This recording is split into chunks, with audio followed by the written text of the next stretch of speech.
injury out, too, so that helped us a little bit, too. And that's okay. We did what we had to do to win that one. Today would be a different story. We just got to perform and not turn the ball over.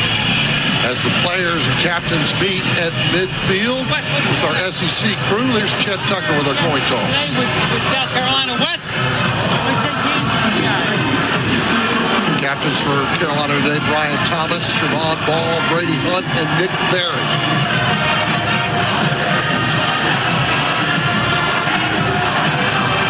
All right. South Carolina Clemson, what a great rivalry.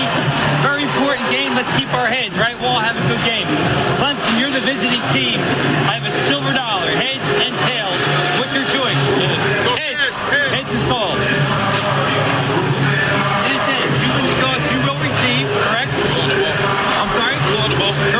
Which way do you want to kick? You want to kick that way. Clemson wins the toss and elects to receive. Clemson has won the toss and is elected to receive. What do you make of that, Tommy? Interesting. Yeah, I think that's not all bad for Clemson. I mean, I would probably do the same thing. I think a lot of that is set the tone and try to jump out ahead of us. I think they also feel like if we get out ahead of them with a good early start, that could, cause them a little issue and rev the crowd up a little bit. 12 o'clock game, late arriving crowd as always, but it's filling up. And students are coming in, and they're still coming back from Thanksgiving break, so they're back a day early, and we're glad they're here too. Still a little traffic out on Bluff Road, but basically all the vacancies are filled in here now. If you're at your tailgate and you're listening to the Gamecock Sports Network, make your way here. You might get inside in time for Sandstorm, which is a couple seconds away, and kickoff 1 minute away. So pleased to be a part of this. Not the season that we all expected, but we're glad to be here.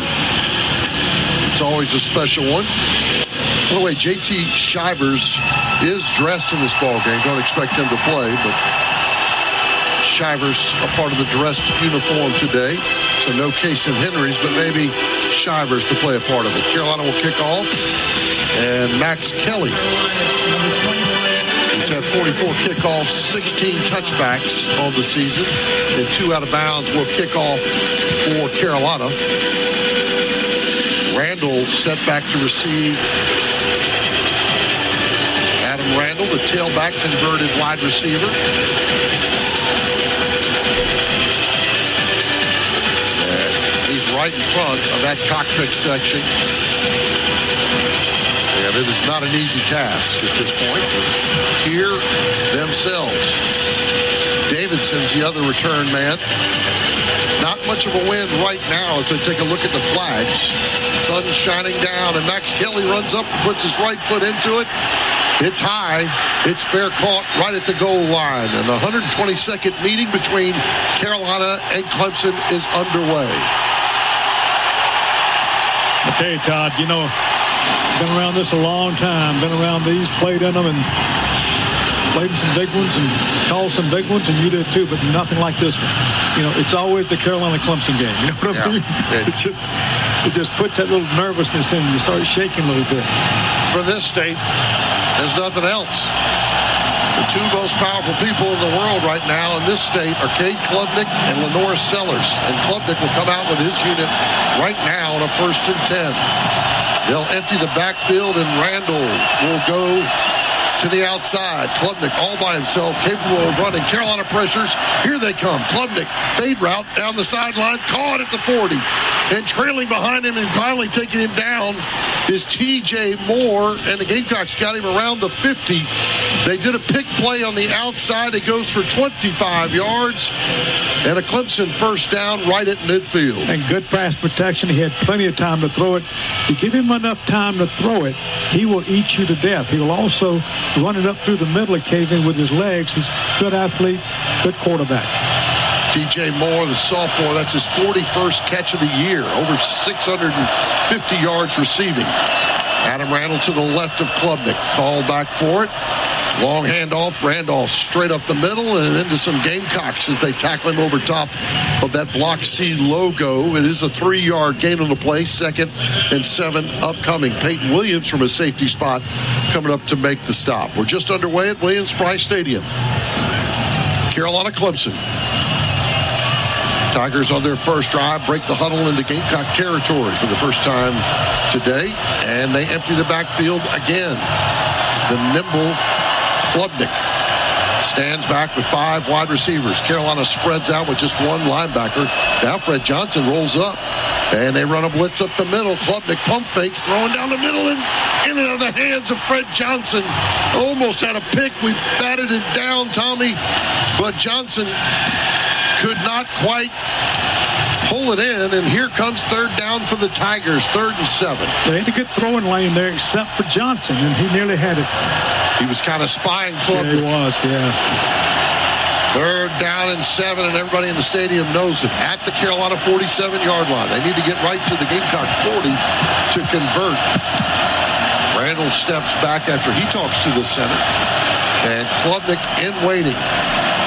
6'2", 210-pound senior from Austin, Texas. 2 wide receivers to the left side. He's looking in that direction. He guns one to the outside. It's caught. Flagged out on a play. And it's a first down if it holds up. It's a 7-yard gain. Illegal formation offense. More than 4 players in the backfield. 5-yard penalty. Replay 3rd down. $10. That's a tackle backing up because Dylan Stewart's in his face. That does happen. But nice throw by Klubnik that time. Good catch, too. So, we got to put a little pressure on him. His offensive line so far early in the ball game doing a good job for him. 3rd and 12 after the penalty with 13:31 to go in the first quarter. No score. Clemson's first drive of the afternoon. Sun right in Klubnik's eyes. Shadows behind him. Empty the backfield again. 1 tight end to his left. Up close. They're going to double Dylan Stewart. Klubnik bouncing in the pockets. Throws late. Got his man short of the first down. Good job. Christian Bentipure makes the catch, but it's just a 4-yard gain of a play as Johnson makes the tackle. Nice coverage by Carolina. Yeah, good coverage, especially by Jalen Kilgore. It looked like maybe a little semi-bubble route or something, whatever it was over there, but that's where he looked first. That was his primary receiver. Kilgore was all over him, so then he had to come back across the middle and got a gain, but no chance of a first down. Here's Jack Smith, the punter for Clemson, standing at his own 36-yard line. It'll be Kilgore back to receive this, standing at the Carolina 10. Smith puts his foot into it, a wobbler short, and Kilgore's going to let it bounce. It hits the Clemson player, and now Carolina can pick it up without a penalty, but the Tigers do jump on it around the 16-yard line. So no punt inside the 10. And Carolina gets a stop on the first drive. So, Tommy, that advantage the Tigers tried to take with taking the ball first, that was just eliminated. It really was, and that particularly after a big first down play. Nice play by Klubnik and Moore, the wide receiver, but Carolina stiffened. Got aided by a penalty that time, of course, but those things do count. Gamecocks now, good position, 15-yard line. Here comes Lenora Sellers, who was absolutely magnetic a year ago. 13 of 21 for 164 yards. He rushed 16 times for a career best 166. With 2 backs in the backfield, Lenoris will keep it himself, and the Tigers are there waiting for him up the middle. -1 on the inside zone play, and that's that Will Help from Purdue. The transfer gets another tackle for a loss. That's 13.5 on the season. Help, by the way, long and lean, 6'6", 260. So 2nd down and 11. Lenore still the 2 backs in the backfield. He'll split them, working out of the gun. Just 2 wide receivers, 2 safeties back for Clemson. Lenore wants to throw it quickly down the middle to Brady Hunt. Caught, and they drive him back inside the 15. They'll give it to him all the way up. It looks too close to the 20-yard line. They do.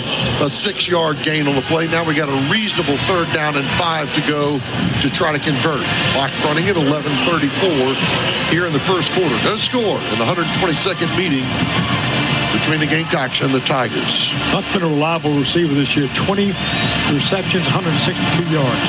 By far greater than his 2 catches a year ago. Hal's in the backfield. He's the lone one. Brady comes in motion, goes to the left side. Lenore's going to swing it out to Hal. Hal makes the cut. He just gets back to the line of scrimmage. Oh, what great pursuit by the Tigers. It looked like we had it lined up, Tommy, a little gap there, and they run him down from the inside. A nice job of pursuit on the play. And Carolina will have to punt it away. Each team lining up for one at least. And here comes Mason Love, the second best freshman kicker in the country right now statistically. He'll put his foot to it at the 8-yard line. Spins one low, not going to turn over. And the Tigers take it at their own 39, and quickly stepping out of bounds is Antonio Williams, the junior. Well, Mason Love has gotten a little more inconsistent as the year has worn on, in my opinion. Feeling themselves each side out so far is what they're going to do tendency-wise. Yeah, right now, interested to see if Clemson tries to open it up with that great field position here to start this drive. Carolina, with theirs, a little conservative on that first possession, being backed up in the shadow of the end zone. So we'll see if Clemson tries to spread it out a little bit. They do right here. 4 wide receivers. Just Randall in the backfield, the converted wide receiver from Myrtle Beach, 6'2", 230 pounds. And a senior to the left of Klubnik. Klubnik wipes the hands off as they're going from north to south here at Williams-Brice Stadium. Man in motion comes towards the line of scrimmage, but it'll be Randall up the middle. He runs into his own man and then to a host of Gamecocks who drive him back. It'll be a 2-yard gain on the play. Didn't quite make the hole to the right side. Fred Johnson and Brian Thomas Jr. in on the stop. Brian Thomas, as we mentioned, amazing stat line this year. That's his 39th total tackle. He's got 10 tackles for a loss. Leads all team, the entire team in third in the SEC with the 8 sacks and a team high 13 quarterback hurries. 2nd down and 8. 10 minutes to go in the first quarter. No score. 2 wide receivers into the boundary. They'll run it again with Randall left side. Randall gets cut down. Somebody got him by the ankles. That's Goodwine in on the stop. It's a 2-yard gain on the plays. He falls right at that logo again at midfield at the Bryce. And Goodwine gets his 27th tackle of the season. Here comes 3rd down for the Tigers. 3rd and 6. Troy Pikes into the lineup right now, one of the good pass rushers. They don't like to have it in Klubnik's hands very long. Let's see what they try to throw. They've run some pick plays, Tommy, on the outside. They got 2 in each direction this time for the Tigers. Now they'll bring a man in motion, come across the face of Klubnik over to the right side. Klubnik calls for the football. Up in the pocket, now steps up into some Gamecocks, and they've got him, and they drag him down. That's an All-American Heating and Air sack for soldiers and another $200 donation to support our veterans. -1 on the play. Was that Goodwine and Pikes, maybe? I mean, it was a collective effort there that collapsed on him. That's just how you do it, Tommy. Good. Around the edge, push him up the middle. I know I see Pikes in on it for sure, but there's another around his legs. I'll tell you, the other thing, too, is he had some time initially to throw, Todd, but coverage helped a lot in that. Tucked it, ran it. He's very effective running the football up through the middle, but you called it outside pressure, inside got him. Kilgore back again. Jack Smith to punt. He takes a long time. Kicks it end over end. Kilgore calling for the fair catch. He drops it, and he picks it himself. Oh, my gosh, at the 3-yard line. That's twice he's done that. Twice this year. Twice this year. And he's supposed to be the reliable one. Exactly. Golly, Jalen. Wow. Dangerous moments, but it's all at the 3-yard line. We got lucky on that one because the Clemson defender was down there. Slow reacting. Yeah, it's like he didn't react in time. He didn't believe it like we didn't believe it. Well, we're all going to have a bypass while we go to break here. There's no score at Williams-Brice Stadium. 8:19 to go in the first quarter. Carolina will have the football at their own 3-yard line. Boy, field position's been a huge part of the ball game today, Tommy, and much to the advantage of the Tigers so far. It really has. They've had it twice, 25-yard line initially, then the 45-yard line after Carolina punt. Gamecocks otherwise have had it 15 and 3. Getting ready to start out the 3-yard line right now. Not good. Cool Care, Heating, Air, Plumbing, and Refrigeration is proud to be Gamecock football's official review sponsor. Schedule an official review of your HVAC unit for the winter. Call them at 803-772-7715 or schedule it online at coolcarehvac.com. Here's Lenoris out of his own end zone in the south. High snap, handle, running up the middle and into a pile of players, some Carolina, some Clemson, but he goes down after just a 1-yard gain on the play. And Juwan Howe looked like he motioned to Sellers to make sure he had it in his gut. I'm not sure that was a good exchange that time. 2nd down and 9 upcoming. Carolina backed up with no score here at Williams-Brice Stadium. Jaden Sellers and Jared Brown into the ball game as some of the wide receivers, and Sellers goes in motion to the right. And there's 2 in that direction. Blitz by Clemson. Sellers quickly guns it outside. A beautiful throw at the 10. Turn the corner. And out on the edge is Jared Brown. Tommy, that might have been the hardest ball Lenore Sellers has ever thrown. He might have gotten the first. Rocket. He got close to a first down if he didn't get it. No, he got it. Gain on the play and a Carolina first down. Got to get rid of it. And it well timed out with the Clemson blitz coming right in Lenore's face. What a throw. Good throw, and I'll tell you, that's the changing coordinators right there. I don't think our previous one would have called that play down there. No, we didn't have a quick passing game. No, we didn't. Not at all. And that's a good call, good play design. And Lenore's ripped that ball. A couple wide receivers slide out late. Howe's alone back in the backfield. Sellers goes over to the right side in the slot. It's Jaworn. They throw out on the edge, and it's incomplete. They want a dingle out on the edge. And Tommy Band, if we'd have ran that up the middle with Howe, holy mackerel! If that had been an we don't know if that was an RPO or not. But if it was, Lenore's misread it. Sometimes it's predetermined. Sometimes it's not. Good tackle, good coverage by Clemson. 2nd down and 10 upcoming. Ricardo Jones, the free safety, in on Dingle at that time. Sellers goes behind Sellers in the sky motion. Lenoris backs up in the pocket. Got a crossing route, man wide open, caught at the 35. Breaking one tackle and fumbled it at the 45. The Tigers have it. Oh, no. That's Jared Brown trying to make the extra effort play, and the Tigers strip it. And again, they got great field position, and they get the first turnover of the afternoon. And what did we say before the game? Turnovers. And that's a good example right there. We got to bow it up a little bit on defense, but nice throw, nice pattern, wide open, good catch, good run, and just trying to make another extra yard or two, and they ripped it away from him. No one's sadder than he is, but it happened. Clemson's got it again. 25-yard line initially, 45-yard line, and now they have it at the Carolina 45-yard line. T.J. Parker recovered the fumble for Clemson, and the Tigers with the first big break of the afternoon. They have been all over the south end of this field at Williams-Brice Stadium because of their field position. This time, as Tommy mentioned, start on that side. Randall again will go the tailback, pistol formation. 2 wide receivers into the boundary. That's his left, but Klubnik wants to throw it. He's under pressure, and he's drilled just as he throwed it. It's incomplete. Thrown on a crossing route around the 27-yard line, and Klubnik's got to readjust his face mask as he pops up from the turf. I thought they had a penalty down there, flag down there, but it's not. It looks like someone's like you're right, like a yellow towel. Yeah, there it is, a yellow towel, or maybe even a plastic mouthpiece. Yeah, I didn't think we hit him too late, but we hit him, that's for sure. 2nd down and 10. Sean Murphy and Brian Thomas Jr. in on the stop that time. Carolina in a 4-man front.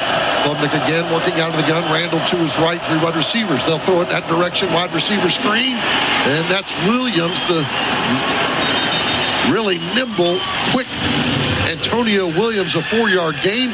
It should have been no gain as Bakari Swain was there, Tommy, covering on the play along with Kilgore, but they couldn't get him down. It's still going to be 3rd down and 6. It's like both teams want to go outside with the passing game. Little quick little screens out there and put the defensive backs on an island. Our guys do man up, so that's a normal thing for us. Clemson, a little surprising what we're doing against Clemson, though, so we'll see. Here we go.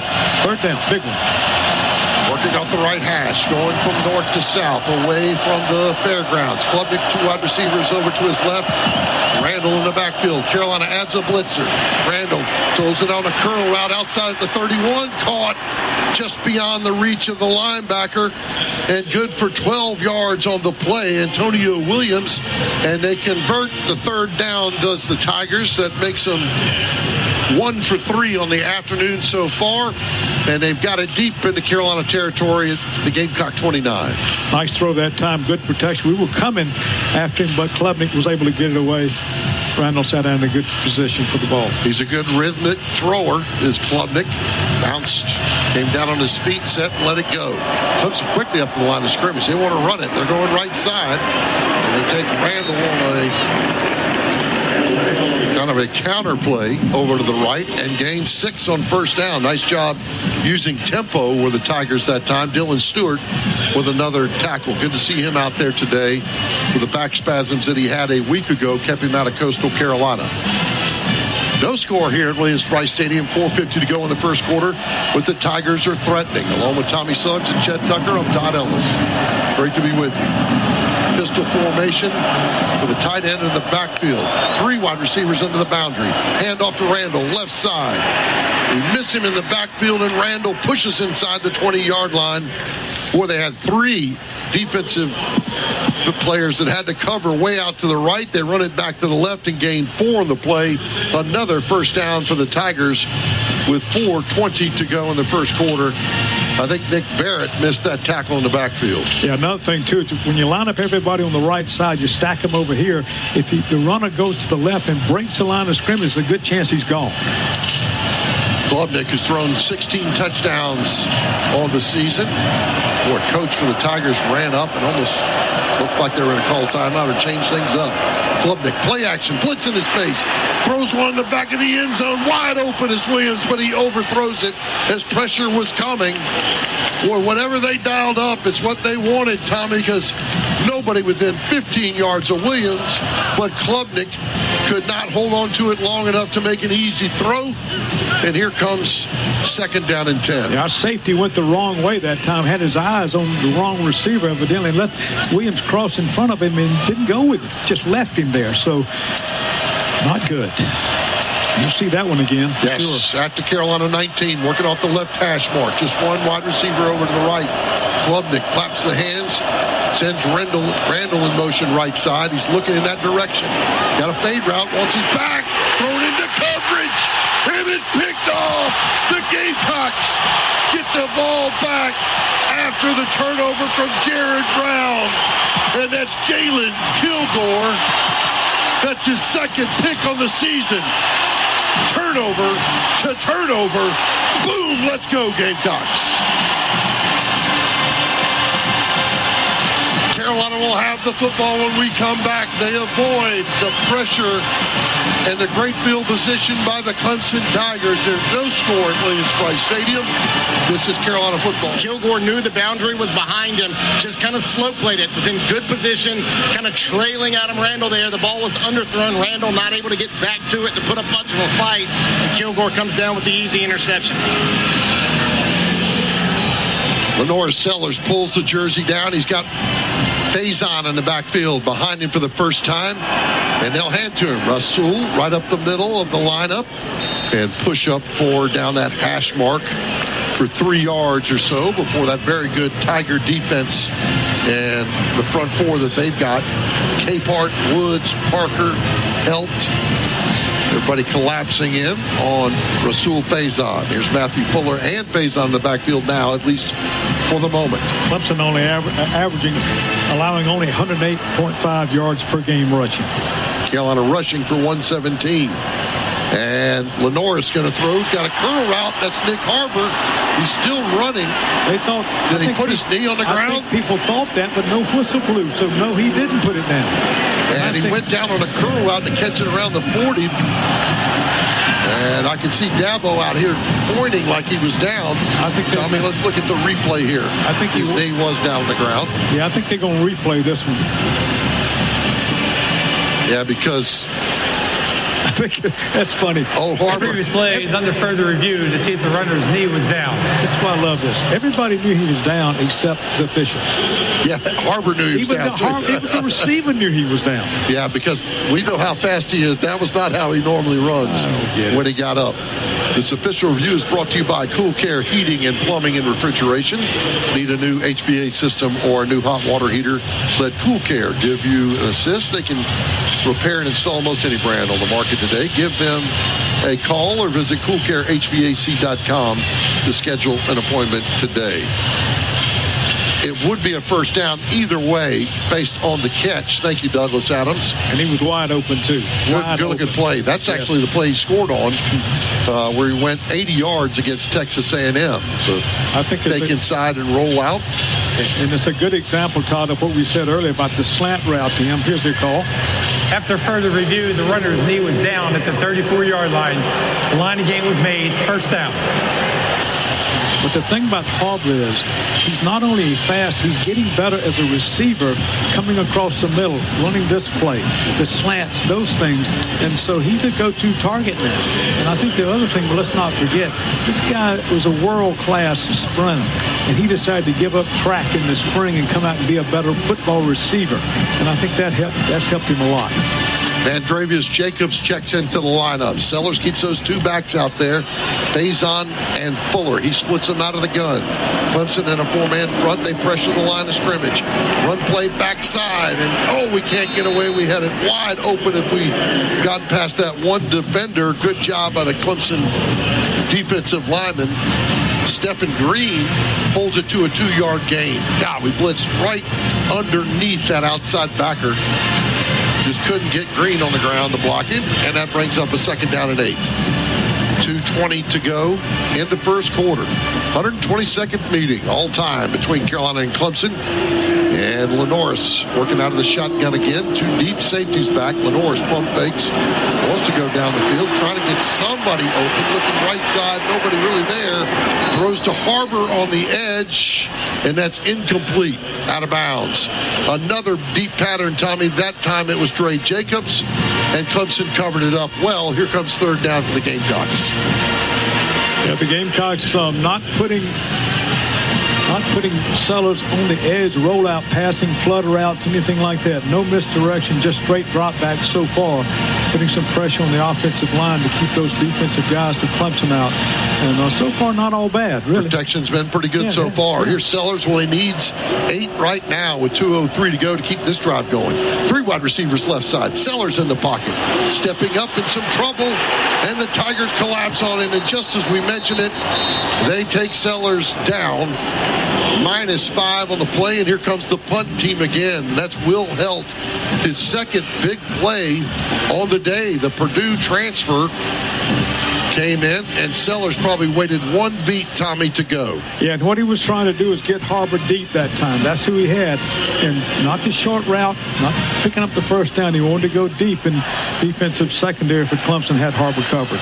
Here's Mason Love, who had just a 42-yard punt on his first attempt from his own 16-yard line. Good snap. Puts his foot into it. High spiraling punt. Driving back. Right. Antonio Williams, who calls for the fair catch. And Tommy correctly states, good-looking punt.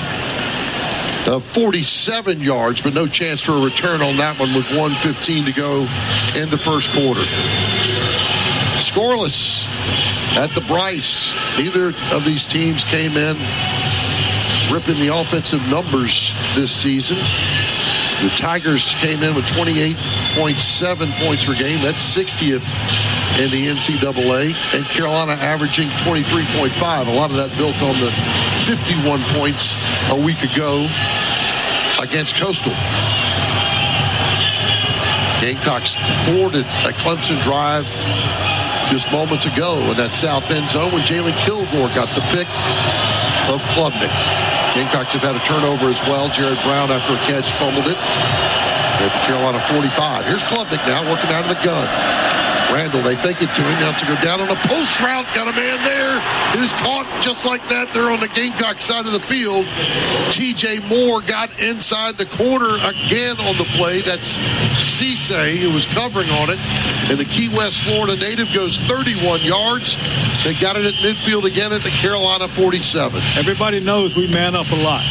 We don't do zone and man up, and that allows us to do some things up front with our blitz packages and linebackers and all that stuff. And Clemson's got receivers now. They dropped off from their receiver quality a few years ago. They picked it back up now. They got some really good kids out there that can run and catch the football. Club and can get it to them. Davidson comes in for Randall now in the backfield. They'll hand to him straight up the middle. He's drugged down. Nice job from behind. Oh, that's Sean Murphy, who had the heck of a game a week ago, Tommy. He's up to 45 tackles on the season. Holds it to a 2-yard gain with 17 seconds to go in the first quarter. Yeah, 3.5 tackles for loss, 1 pass breakup, 1 quarterback hurry. He really has played well. Transfer from Florida State, I think it is. And the Tigers intend to let this go to break.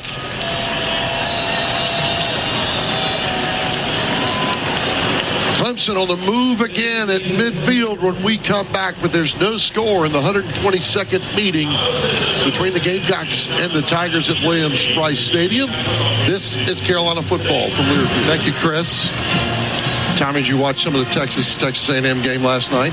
I did. Arch Manning's really improved, I think. He has. Impressed me. Feels more comfortable, and I think the coaches feel more comfortable with him, and I can tell there's a pretty good bonding episode going on there. And, no one's ever said he wasn't a good athlete. I think that showed with the keeper right there. What did he do, 35 yards out, he ran it in? Yep. And I thought of that. When I saw that, I thought of Klubnik doing that stuff because he runs it up the middle well, too. Klubnik looks comfortable now himself as they go on the Gamecock side of the field. They'll run the ball again over to the right side with Davidson, the Lynchburg, Virginia native, 6 foot, 200-pound freshman. Gains 2 yards on the play for Nick Barrett and J.R. Johnson make the stop. Here comes third down, first of the second quarter. And the Tigers are 1 for 3. Klubnik going to send 3 over to the left side. The wide receiver is going to stack up over there. Carolina will bring 3 men, play kind of diamond behind it defense. 1 back to Klubnik's left. Carolina crowding the line of scrimmage. Nobody back deep. Klubnik backing up, trying to roll right side, throwing down the field to Williams, and a beautiful catch at the 20-yard line. Klubnik bailed and bailed and bailed and waited for Williams to come over. Kilgore really there as well.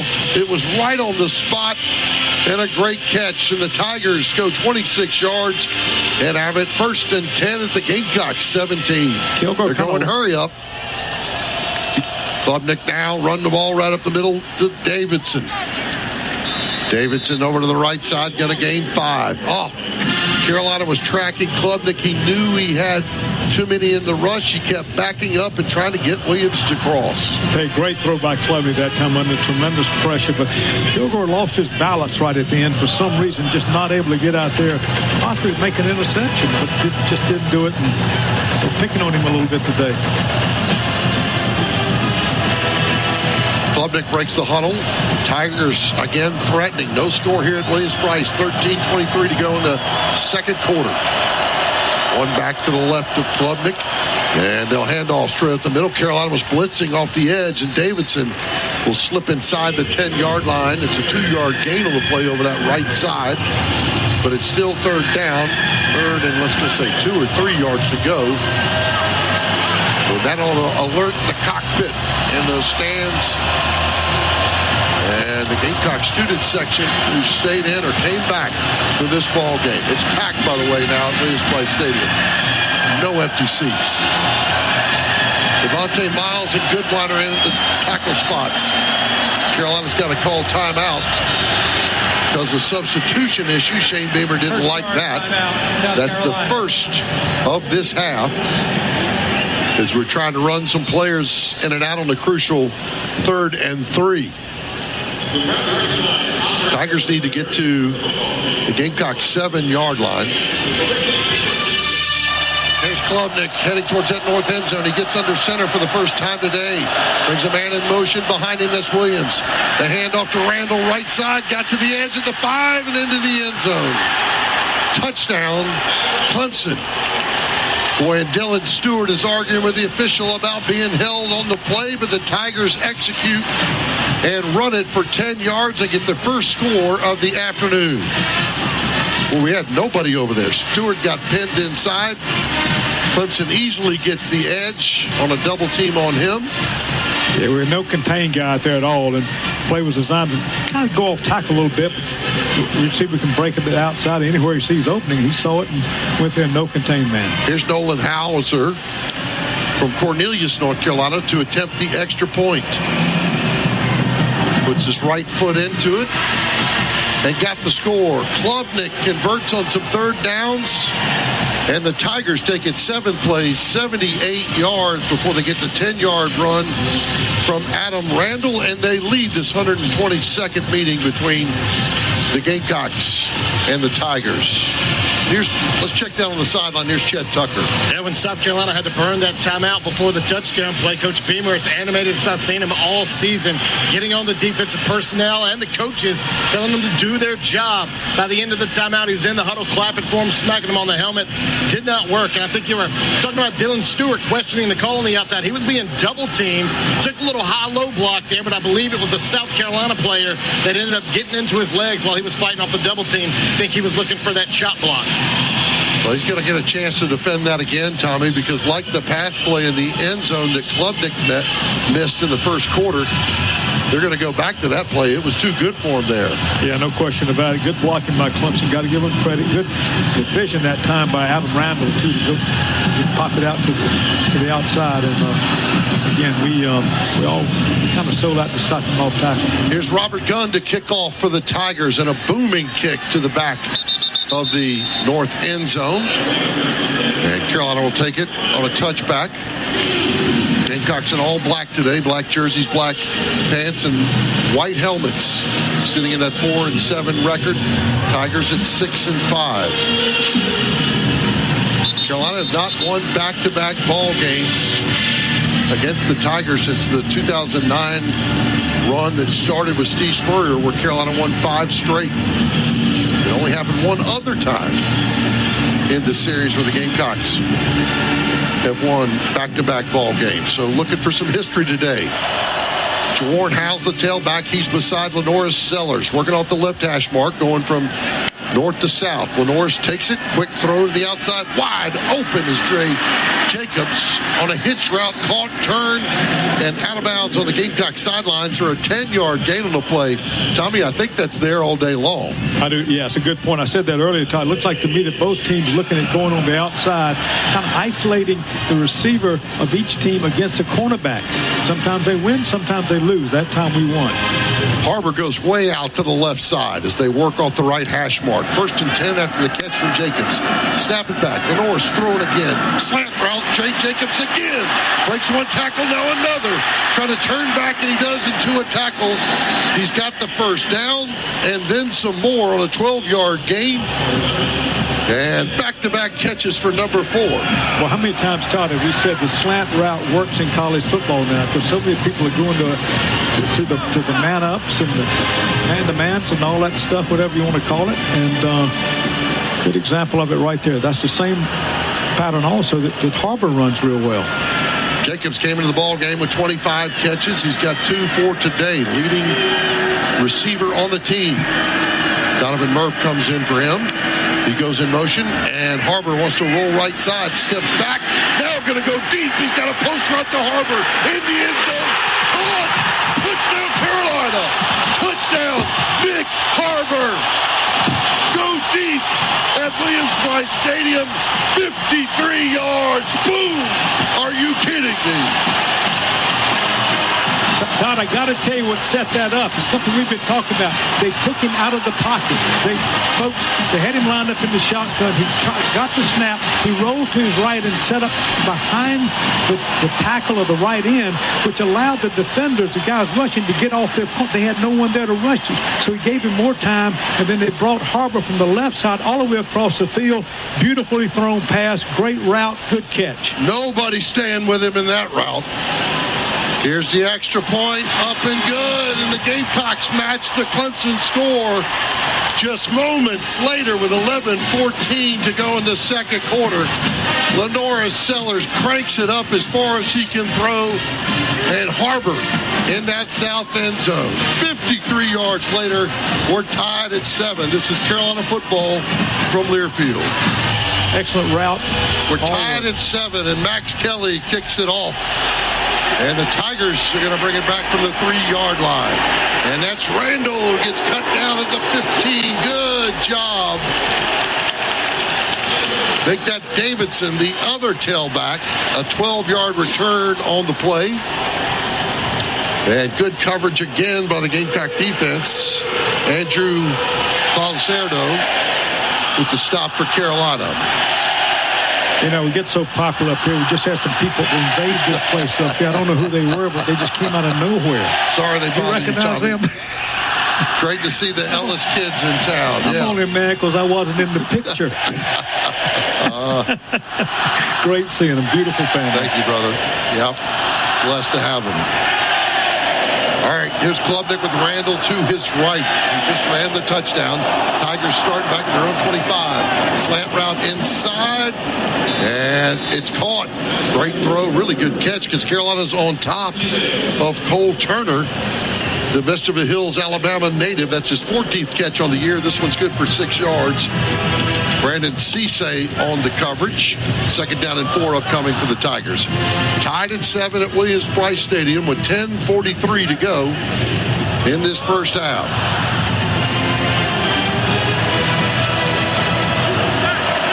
Klubnik with a couple tight ends in the backfield, and Randall. He'll fake to him, pump fake, wants to go down the field. Got a little slant route across the middle. It's a first down for the Tigers at the 34-yard line. A well-conceived pattern, gets 12 yards on the play. T.J. Moore with his 3rd catch on the afternoon, Tommy. Yeah. He wanted the post route, but he came back and he just decided he'll take the flat route underneath, and Judge Collier in on the coverage. Yeah, ran the 2 wideouts off, kind of KO routes, clear out routes, ran them off, and then Moore just came in, like you said, Todd, didn't decide to cut across the middle in the great throwing lane, good protection for Klubnik. We got to do something about this. Yeah, a little too much time in the last couple plays for Klubnik, who works off his right hash mark now, going south to north. He runs the ball straight at the middle. Here's Randall all the way to the second level. And it takes an official and Peyton Williams to take him down. A 13-yard gain on the day. That's the first time, really, they've creased this Gamecock defense. Well, they're doing what I said we ought to do. They're setting up the run game with the passing game. Toss sweep right side to Randall, who gets the edge again. Some quick plays by Clemson. They've gone up and used tempo, Tommy, in a good way here in the first half. That gains 9 yards and close to another first down. I like what they're doing, Clemson, that is, because, as I said, you get a little soft when they throw the ball so much, and then it opens up your running game, and they go to tempo to even spice it up even more. So, good play calling, good play design right now. On the 5th play of the drive, they're into Gamecock territory at the 45. Tied at 7. And the Tigers back to the ground game. Up the middle, Carolina missed a tackle in the backfield. And Davidson wiggles his way through for a 3-yard gain on the play. Clemson 183 yards of total offense so far to Carolina's 133. And Carolina got 53 of those yards on a Nick Harbor bomb for his 6th touchdown of the season. Troy Pikes into the ball game on a 1st and 10 with the clock running at 8:20 to go in the second quarter. Klubnik claps the hands, now waiting, now takes the snap. Fake inside, he's under pressure, throwing down the far sideline, back shoulder catch. And Klubnik is gearing up now, he's got it going. Good coverage, but he threw it on the back shoulder to Cole Turner, who came back and makes the play. Brian Thomas Jr. was all over him in the backfield. 21-yard gain. Yeah, I think Cisse was the guy over there. He had his back turned to the pass that time. The receiver didn't. That's what set it up. Klubnik, slant route, incomplete backside. Only problem there was bad pass, Todd. He was open again. T.J. Moore, the intended receiver. Klubnik and Davidson trying to help each other off the ground after the collision. And Klubnik, who had 95 yards rushing and 3 touchdowns on 67 carries this year. Not run the ball as much.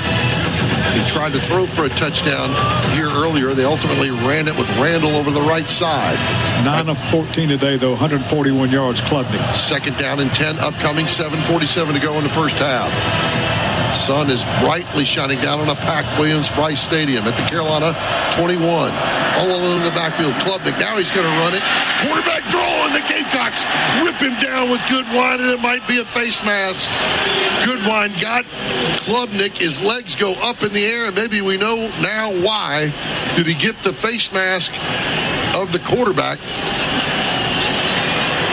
Personal foul, face mask, defense, number 44. Half the distance to the goal, penalty, automatic first down. Oh, I saw one of these last night. It happens instinctively. A defensive tackle will reach out as the back or the quarterback's coming through, and you get what you get, and they got a Klubnik face mask on that one. It certainly was the absolute right call on the play, and thank goodness the quarterback's all right. You see Goodwine tell me to take his hands right to his helmet right away. He didn't, not a purposeful or intent, just grabbed him. That's one of those unintentional things. It just happens, unfortunately, in the heat of battle, and not his fault. After the penalty, it's got it at the Gamecock 10-yard line. First and goal for Clemson, tied at 7. Klubnik under center. Man comes in motion over to the left side. Klubnik, handoff straight up with Randall right up the middle at the 5 and down at the 4-yard line. Tried to rip the ball away, did Fred Johnson, but can't do it. It's a 6-yard gain on first down, and now the Tigers seem to be getting some momentum in the run game. They're up to 74 yards rushing. Randall's a low, 6'2", 235 when he runs the football, so he's a big one. Second and goal from just inside the 5-yard line. Heading towards that cockpit, kind of a crowd, quiet crowd right now. They need to crank it up. Klubnik going to work out of the gun again. Randall to his right. Tight end in the backfield. Carolina blitzes up the middle. Randall right there meets the linebacker. Justin Okoronkwo pushes back Randall on a heck of a collision at the 3-yard line. It's just a 1-yard gain on the play. And the leading tackler on the team for Carolina gets a stop and forces this into a 3rd and goal. 6:20, 6:19 to go in the first half. Boy, stop here to hold it to 3 or to force them on 4th down would be. Troy Pike's coming in the ball game late. Somebody's got to get off.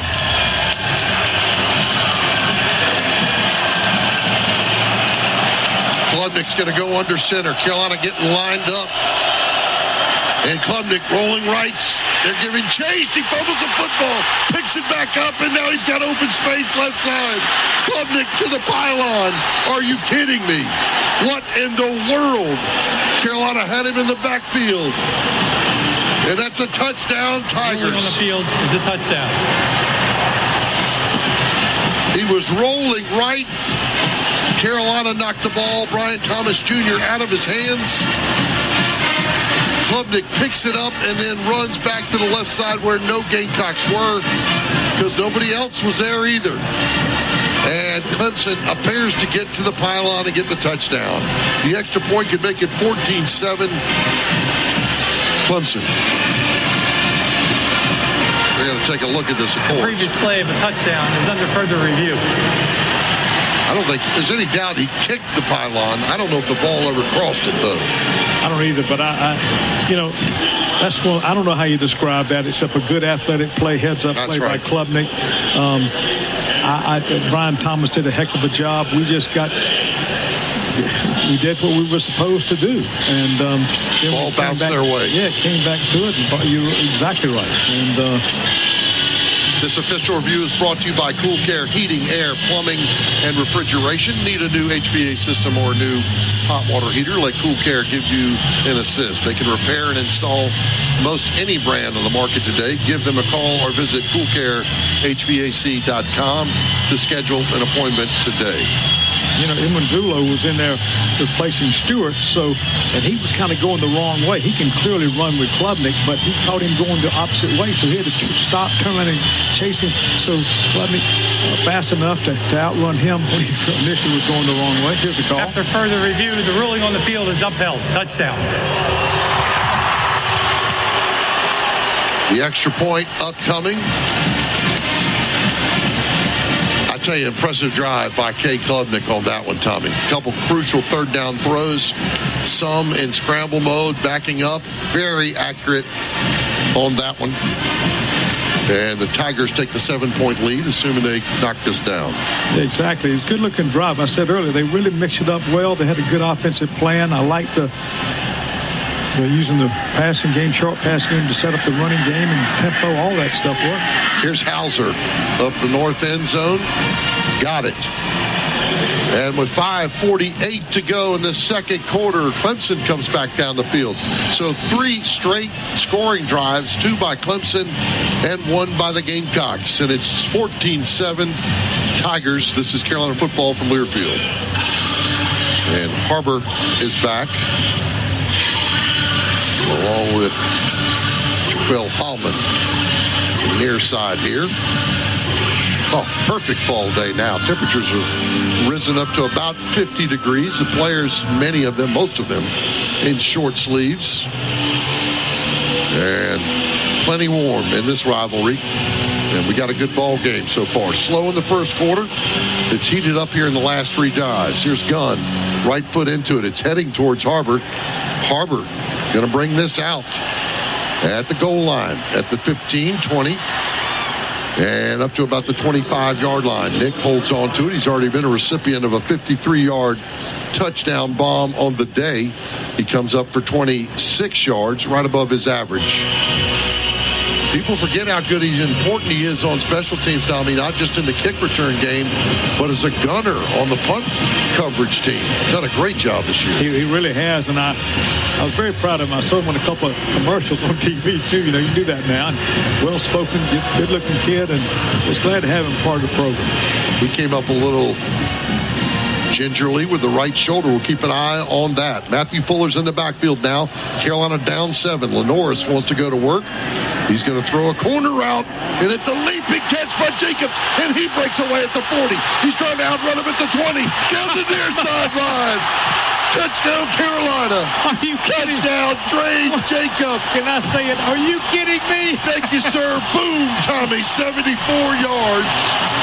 Later on the first play from scrimmage on the drive, I thought it was a dangerous throw, and then Jacobs goes up and gets it and pulls it down and sprints away. The extra point could tie it up with 5:29 to go here in the second quarter. What that shows you, folks, is timing of the jump. Jacobs did an excellent job of timing. Then he caught it, spun around, they missed him, and he took off and showed his great speed. And, you know, we just score quickly. They take a while and get tired out there running around the football and all that stuff anyway. Here's the extra point in the south end zone. Up and good. Sean Elliott and that offensive staff beats him out there. What actually a throw when I thought was in jeopardy between the safety and the corner. Jacobs comes down with it and runs away. Talk about start and stop, by the way, Tommy. Yeah. Nice job of keeping his balance and going. Well, one thing, not a good move that time by Lucas. Number 10, the defensive back, he really just kind of gave up on him, didn't really try to get him on the ground, in my opinion, and Jacobs just pulled away from him. So not a good effort at all. If you watch it again, he just kind of stood there, didn't think Jacobs could catch it. Maybe that's being unfair to Lucas, but regardless, I'm pulling for our guys. So South Carolina, number 21, is now number 49. You know, this is a weird ball game. This is a weird ball game. Ellis has 205 yards passing right now, 9 of 11, and what a catch! We have 2 yards rushing. We've thrown a 53-yard touchdown and a 74-yard touchdown. Let's check down. Actually, we'll go to Chet right after the kickoff. Here's Max Green. Max Kelly in a low line drive over the head of Randall. Let's go down the sideline. Here's Chet Tucker. A lot going on, Chet. Yeah, it's been wild down here on the sideline. Of course, everybody down. Brian Thomas Jr. made a great play to strip that ball from Klubnik. Just had a kind of a cherry hop, popped right into his hands. He was able to get around the edge as the pursuit was closing in on him to get in. But then a quick strike back. Vandrikas Jacobs, like Tommy said, timed the jump perfectly. I don't think anybody on Clemson thought he was going to be able to get to it. They all kind of stopped. Shane Beamer thought he was going to get it and almost beat beat Trey Jacobs to the end zone, running down the sideline. Coach Beamer doesn't lack enthusiasm about this rivalry. He said on Tuesday this week, a couple of players laughed at him. He was getting so fired up in a 8 a.m. meeting on a Tuesday. That's not when you win this game. All right, here's Klubnik back to work, and he wants to throw. In the pocket, going down the field on a post route, and overthrown his intended receiver. That's TJ. More good coverage by Bakari Swain and Peyton Williams. Gamecocks have had a 74 and a 53-yard touchdown throw and catch on the afternoon, and each team has scored in their last 2 drives. Klubnik now 2nd and 10 after the incomplete deep ball with 5:23 remaining. Tied at 14. The wide receivers over the left side for Klubnik. Long handoff inside and hit right at the line of scrimmage. Brought down is Davidson. Hold it to a 1-yard gain on the play. And good job holding on there. No arm tackle. This would be huge, Tom, because there's still 5 minutes remaining in the half. Carolina's got 2 timeouts. If you could get off the field here and stop the momentum that Clemson's had with 2 scoring drives and get the ball back. Tigers need to get it up to their own 35-yard line. Klubnik in those orange pants and white jersey. He's got Davidson in the backfield with him. Carolina still shifting around. Look at that. 1 safety back. Peyton Williams. Here comes Carolina. Quick slant route, incomplete. And there's a flag thrown from the middle of the field. Gosh, that was late. My gosh, it was 20 yards away. Yeah, that Pass interference. Defense, number 8. Automatic first down. I didn't know you could see it from the fairgrounds. That guy was over in the fairgrounds. That's the first I'd seen of that. Yeah, I mean, it was ridiculous. He had a bad angle, too. He threw it. Then finally, the other guy that should have called it initially threw it just to make sure they made the other guy look good. Cole Turner was the intended receiver, and Collier was the defensive back. Golly, can't get him off the field with 4:34 to go. Another slant route. We gambled on that one, that previous play too, Todd, as you called it. Had the whole house coming, man-to-man coverage. 2 safeties back on a 1st and 10. They back out and throwing underneath to Williams. Caught at the 37. They drive him back quickly with Kilgore and Peyton Williams coming in. It is a 9-yard gain, though. Antonio Williams, 190-pound junior from Irmo, South Carolina, came in with 48 receptions. His numbers are down this year, but he's expected to go out in the pros. Run the ball again. Actually, Klubnik's going to keep it himself, and Carolina drops down on him as he faked the inside zone, ran it out to his outside, and that's another sack, an All-American Heating and Air sack for soldiers, and another $200 donation to support our veterans. -1 on the play. Peyton Williams and Sean Murphy on that. Yeah, that could have been a RPO. Yeah, RPO maybe. I'm not sure there, but regardless, he had a receiver streaking down in front of him, and he just couldn't get him open, so he had to just keep it, and our guys got him. Clock running at 3:38 to go in the half. Carolina's got 2 timeouts, but trying to force a punt here. 3rd down. Toss sweep, right side. 1st down, Tigers across the 40-yard line. Quickly on the edge and get the corner again for a 5-yard gain. They stay in bounds. Clock still running. The Tigers have all 3 of their timeouts remaining.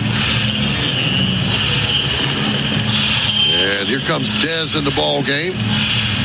It looks like Stewart will check that out. Chet Tucker Stewart looked like he's holding that back a little bit as he comes off. Onto the sideline. Dez comes in for him. We'll get a Prisma Health injury report here, or coming out of half possibly. Brian Thomas Jr.'s in the ball game. 3 wide receivers in his direction. That's to the left. Fred Johnson comes up, and they'll run the ball backside. And taking him down is Nick Barrett. And that's a 5-yard gain on the play. Klubnik says let's huddle up with 2:37 to go in the half. They got plenty of time. Timeouts, and they're on their own 48-yard line. 84 yards rushing now for the Tigers. Only 2 yards rushing for the Gamecocks, although Gamecocks got 205 yards passing to 150 for the Tigers.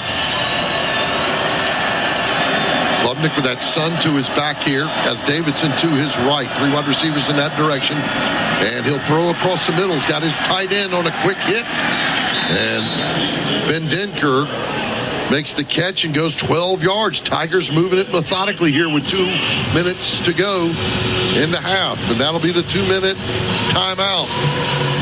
This is the 2-minute timeout. Clemson at the Carolina 40-yard line with 3 timeouts and 2 minutes to go. Tied at 14 in the 122nd meeting between Carolina and Clemson. This is Carolina football from Learfield. Our Beatbox halftime, Chris Miller, is our studio host. All right, here are the Tigers now. They got lots of options. 3 timeouts, 2 minutes, and they're at the Gamecock 40-yard line. And Cade Klubnik, who's 11 of 17 for 162 yards and an interception, is all by himself. They spread it out, empty the backfield. Carolina in a 4-man front. Klubnik bouncing in the pocket, quick in route. It's caught at the Carolina 30. And Tommy, we're doing the worst of both things. When we blitz, we're not getting to him, and when we play zone, they're catching it in front of us. Can't have it both ways. No, you can't. And you and I were just talking about that. Or I was talking, you were listening about it, because I was saying, let's go to the zone. You said, and what you said was exactly what happened. You know, you'd rather just try to blitz him and see if he can get the ball out of his hand. Yeah, put some pressure on him, make a mistake, or do something. But it's a 10-yard gain there. That time they're at the Carolina 30-yard line. Davidson's back in the backfield. Klubnik. This time we're playing pressure. They fake inside. Klubnik backing up. Throws. Fade route. Williams there. Carolina there. Knocked away, and there's a flag on the play. Boy, they can't wait to get themselves engaged in the ball game. Well, ACC officials, aren't they? Hate to say that. Pass interference. Defense, number 24. 15-yard penalty. Automatic first down. You know, Klubnik's smart, though. That ball's just hanging up there. These guys are battling, hand fighting all the way. You're going to get that call a lot of the time. He had pressure on him again. Kilgore does look to get 2 hands. I don't know about that. Well, I think you got to, you know, when the ball's in the air, turned around to try to knock it away. Yeah, I think that's a bad call. Bad call, regardless. Well, not being a Carolina man. 1:23 to go in the first half. They've got it. The Tigers 1st and 10 at the Carolina 15-yard line. Press coverage on the outside again. Klubnik out of the gun. Wants to run it right side with Davidson. Carolina with a poor tackle from Fred Johnson. Lets him beat him to the inside. A 4-yard gain on the play for Davidson. Timeout Tigers. They take 1 of their 3. They have 2 remaining with 1:17. Yeah, good call, Todd, on Johnson that time. He was out there, number 0, and he was standing up, didn't break down right, didn't have his feet under him, just kind of reached out, and of course, Davidson, I think it was, just pulled right through the arm tackle.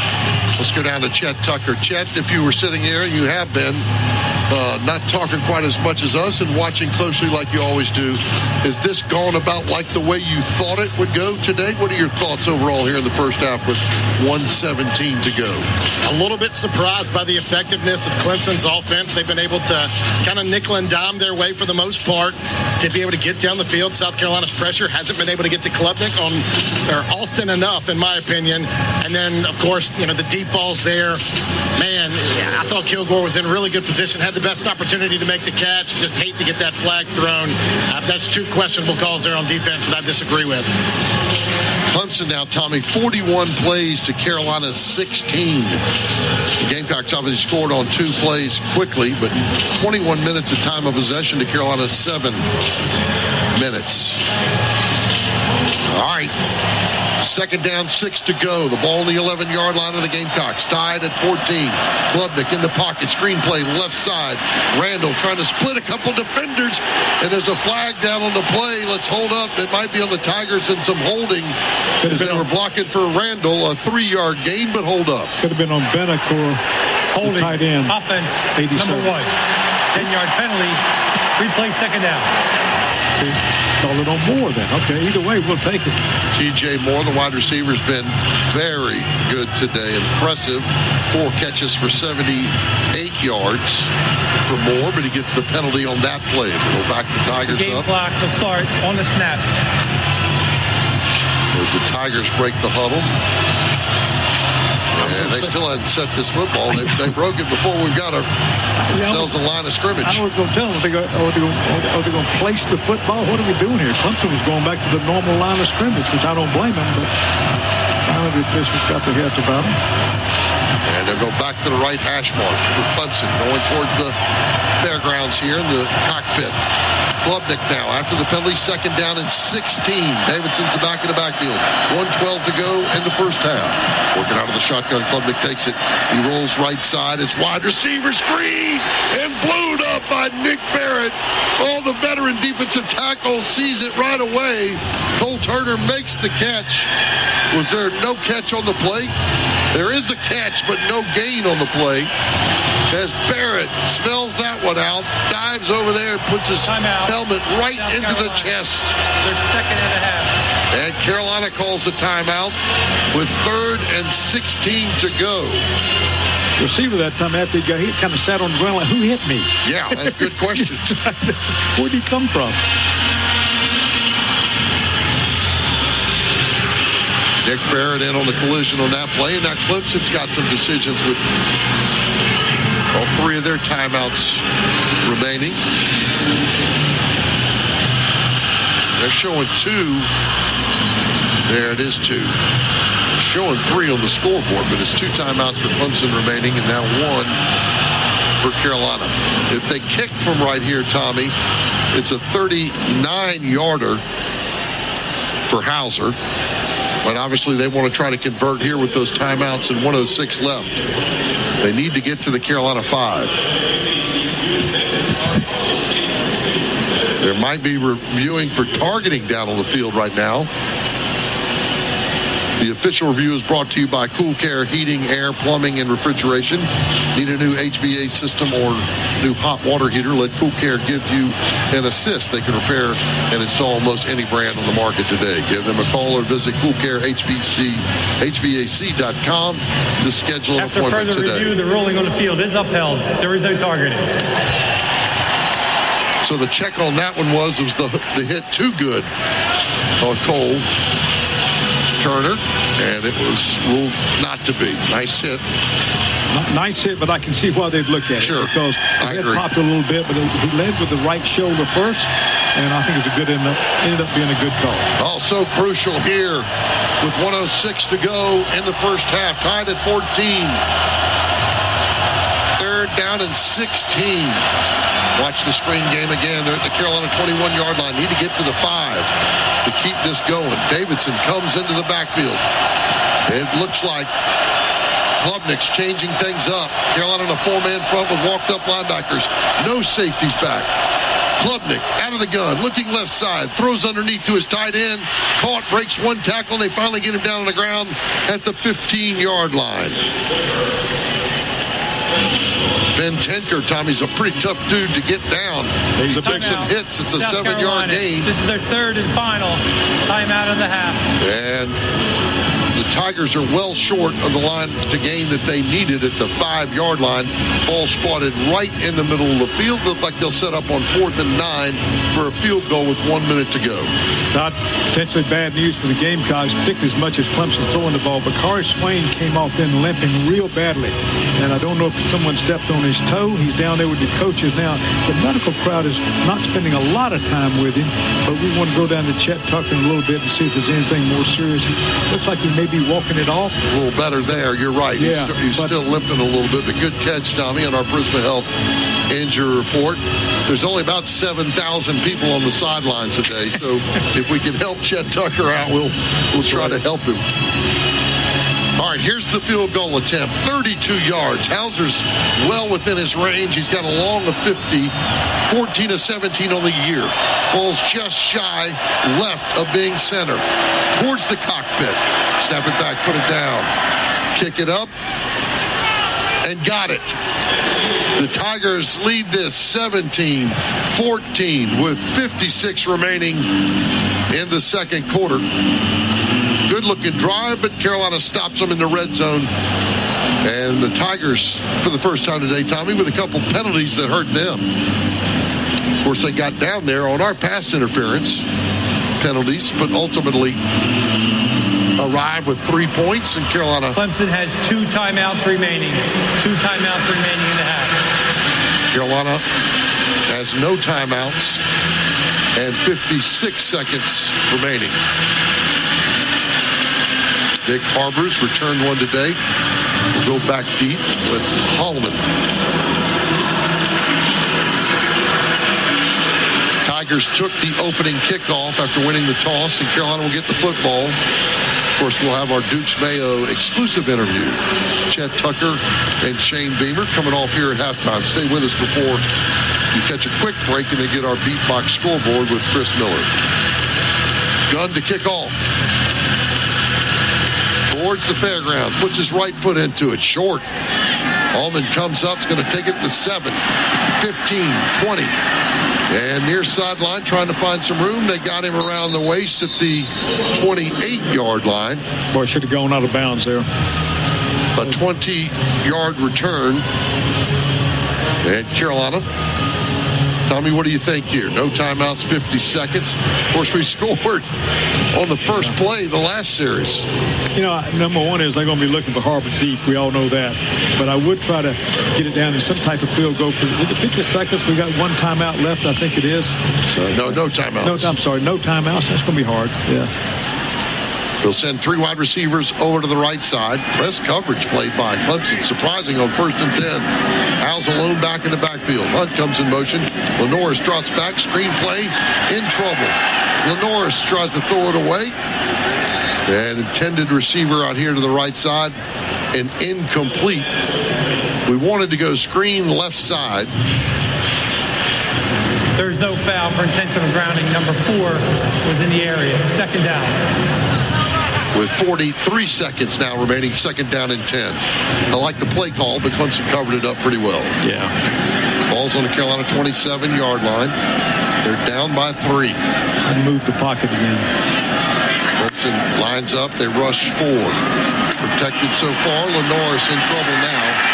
And T.J. Parker brings him down. Got to get rid of the football. And you can't, -7 on the play. You got to move that pocket. You just can't, you got to get them off their point of attack because they know where he's going to be, and you got to move it a little bit, and that just gets everybody off a little bit. Those guys rushing. Second charge, timeout, Clemson. Please reset the game. I blame that on Lenoris. Hold the ball there too long, Tommy. This is a 30-second timeout. It's not the pocket there.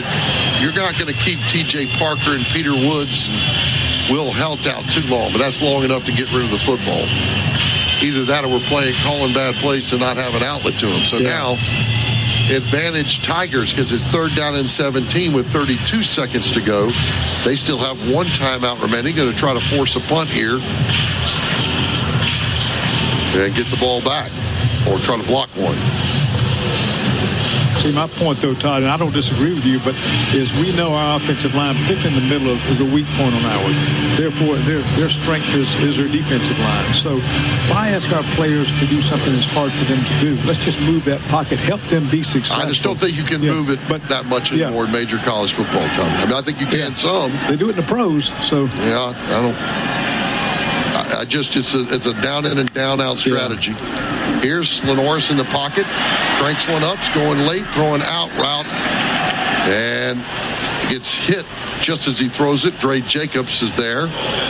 And 3 straight incompletions for the Gamecocks, including, a sack and 2 incompletions for Lenoris. Ellis will finish the half 9 of 13, 205 yards and 2 touchdowns. We got to get rid of the football there. And they're going to have the ball in good field position with about 22 seconds to go in the first half and 2 timeouts. Here's Mason Love to punt it. Clemson setting up for the return. Mason does spin one nicely towards the Gamecock bench and taken out of bounds or right at the sidelines with 19 seconds to go. Antonio Williams makes the catch. So it's a 49-yard punt. 1 timeout remaining for the Tigers. And they got that 3-point lead.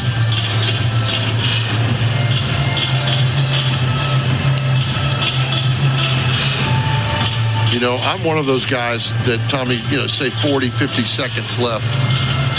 in a half like that. If first down doesn't go well, I'm kind of shutting it down. I think it's too risky. I'm with you. I agree with that 100% because, number one, I just think they're pinning their ears back. Exactly. You get one knocked away. Yep. Take your time. Lollygag around, as they say. Just take your time. Burn the clock. Go when you're down 3. It's okay.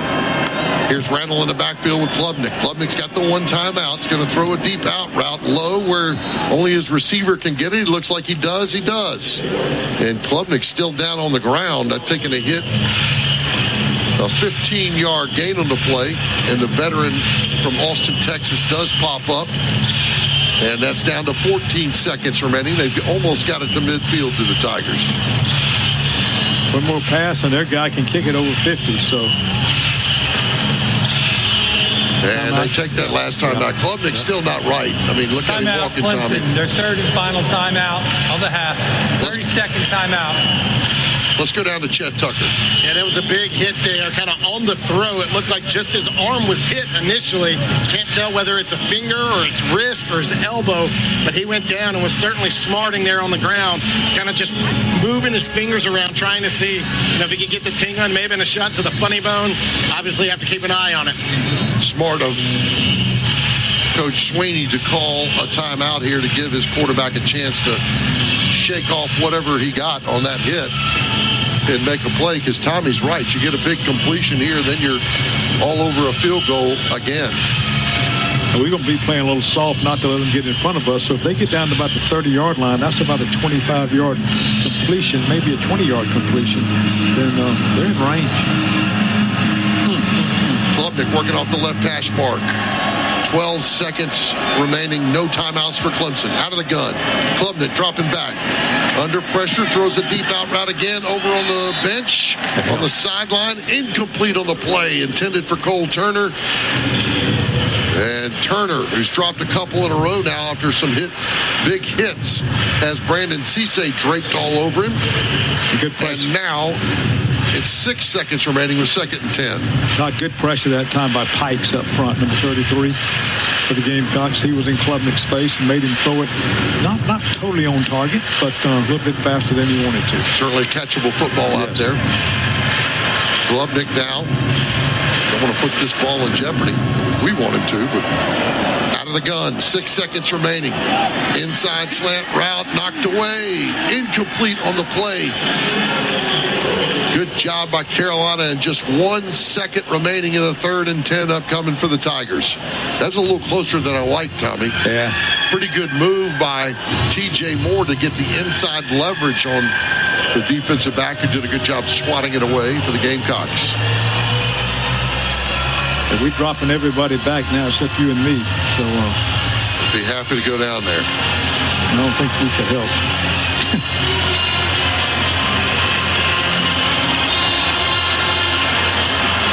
And 3 safeties back for Carolina with 1 second remaining. Carolina down 17-14. Tigers with the football.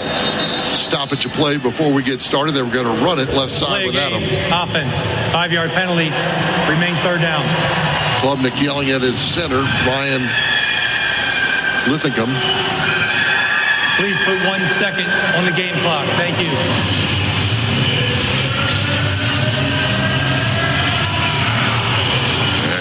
Clemson's going to go in at halftime. They'll do something heroic here with the 3-point lead, and the Gamecocks will get the football to start the second half. They do run it up the middle again. Tackled immediately or pretty close. There's a fumble on the play as the time runs out on the field. Randall put it on the ground. A 7-yard gain as time expires. And we're going to have our Dukes Mayo interview with Shane Beamer in just a moment. We've got him first. Here's Chet Tucker. Here's Coach Beamer. Coach, kind of a slow start to the game, and it really got picked up there in the second quarter. What did you like? Yeah, I like the way some of our receivers are making plays. Compared to the last 2 times we played these guys, we're in the shootout right now. But, we got to find a way to run the ball a little bit better. Please set the game clock to 20 really, minutes. these guys just got to settle down and execute. We've given them a couple plays, our defense, where guys just lose and contain. screen or lined up the wrong way. So for us, we got 30 minutes, and we got to go settle down and leave it all out there these next 30 minutes. Best of luck in the second half. Thank you. Chet, thank you. That's our Dukes Mayo exclusive interview. Dukes Mayo. It's got twang. You know what's coming up next. We've been doing it all year and doing it well. Chris Miller's got our Beatbox halftime report. Carolina versus Clemson, and it's 17-14.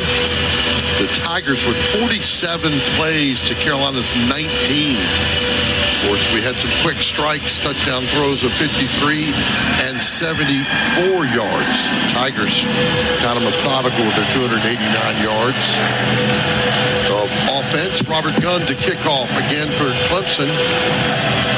And a low line drive. Going to go under the legs of Nick Harbor. It'll be a touchback on the play. So, Tommy, you pointed out several times he had 2 rushing yards until the sack by Lenora Sellers there in the last drive before the half.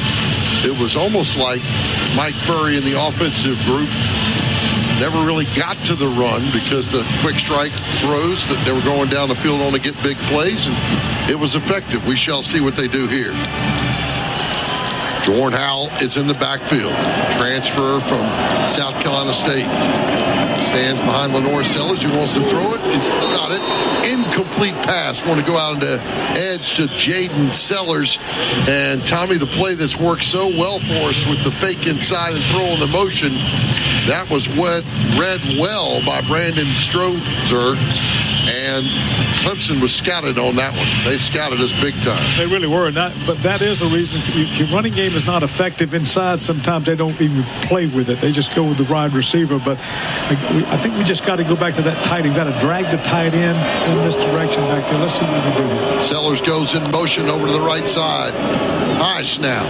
And back shoulder throw. He wanted Nick Harbor, who never turned around on the play, had one-on-one coverage.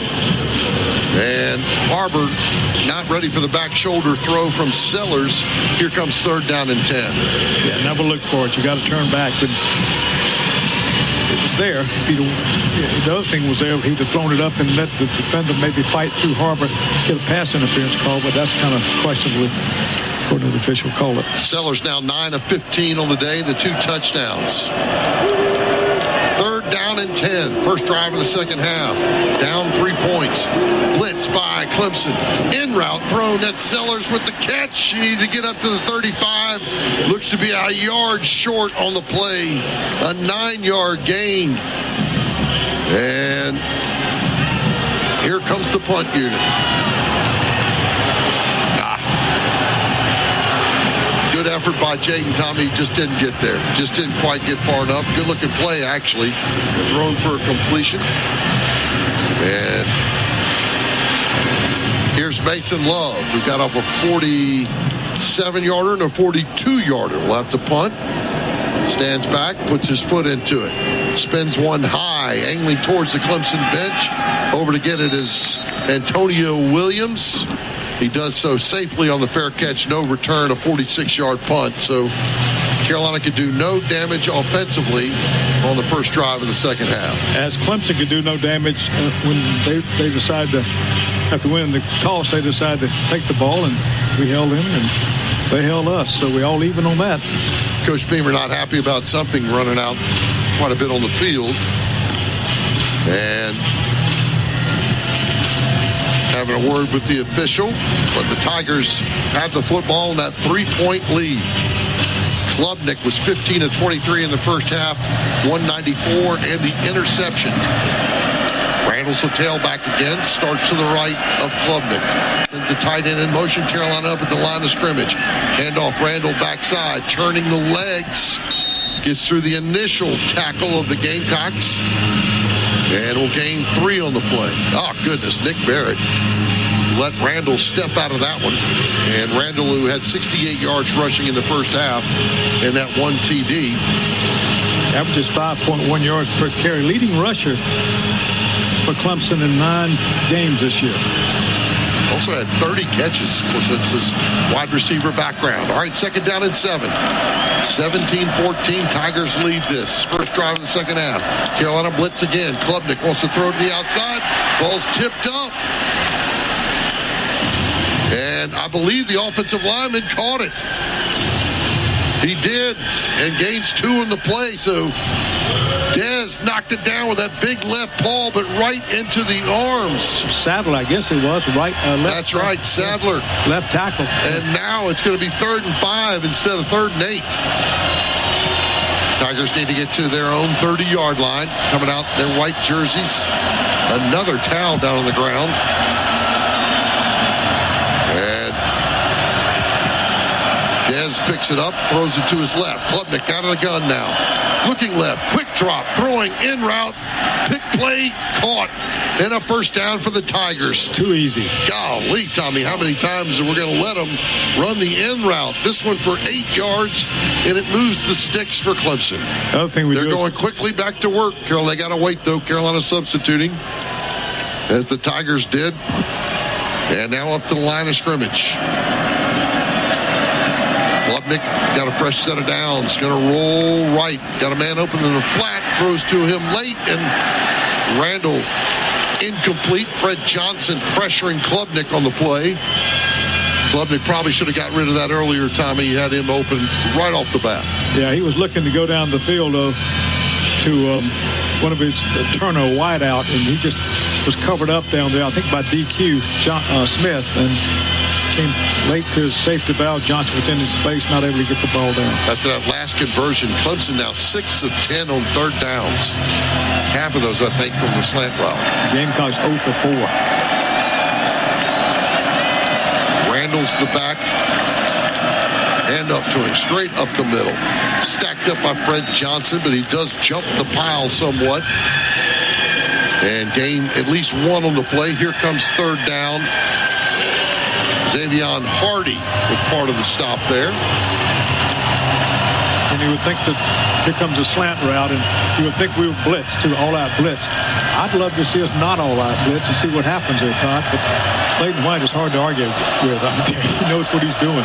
3 wide receivers over to the right side. They like the backside throw. Carolina moves. Klubnik in the pocket, under pressure, tracking him.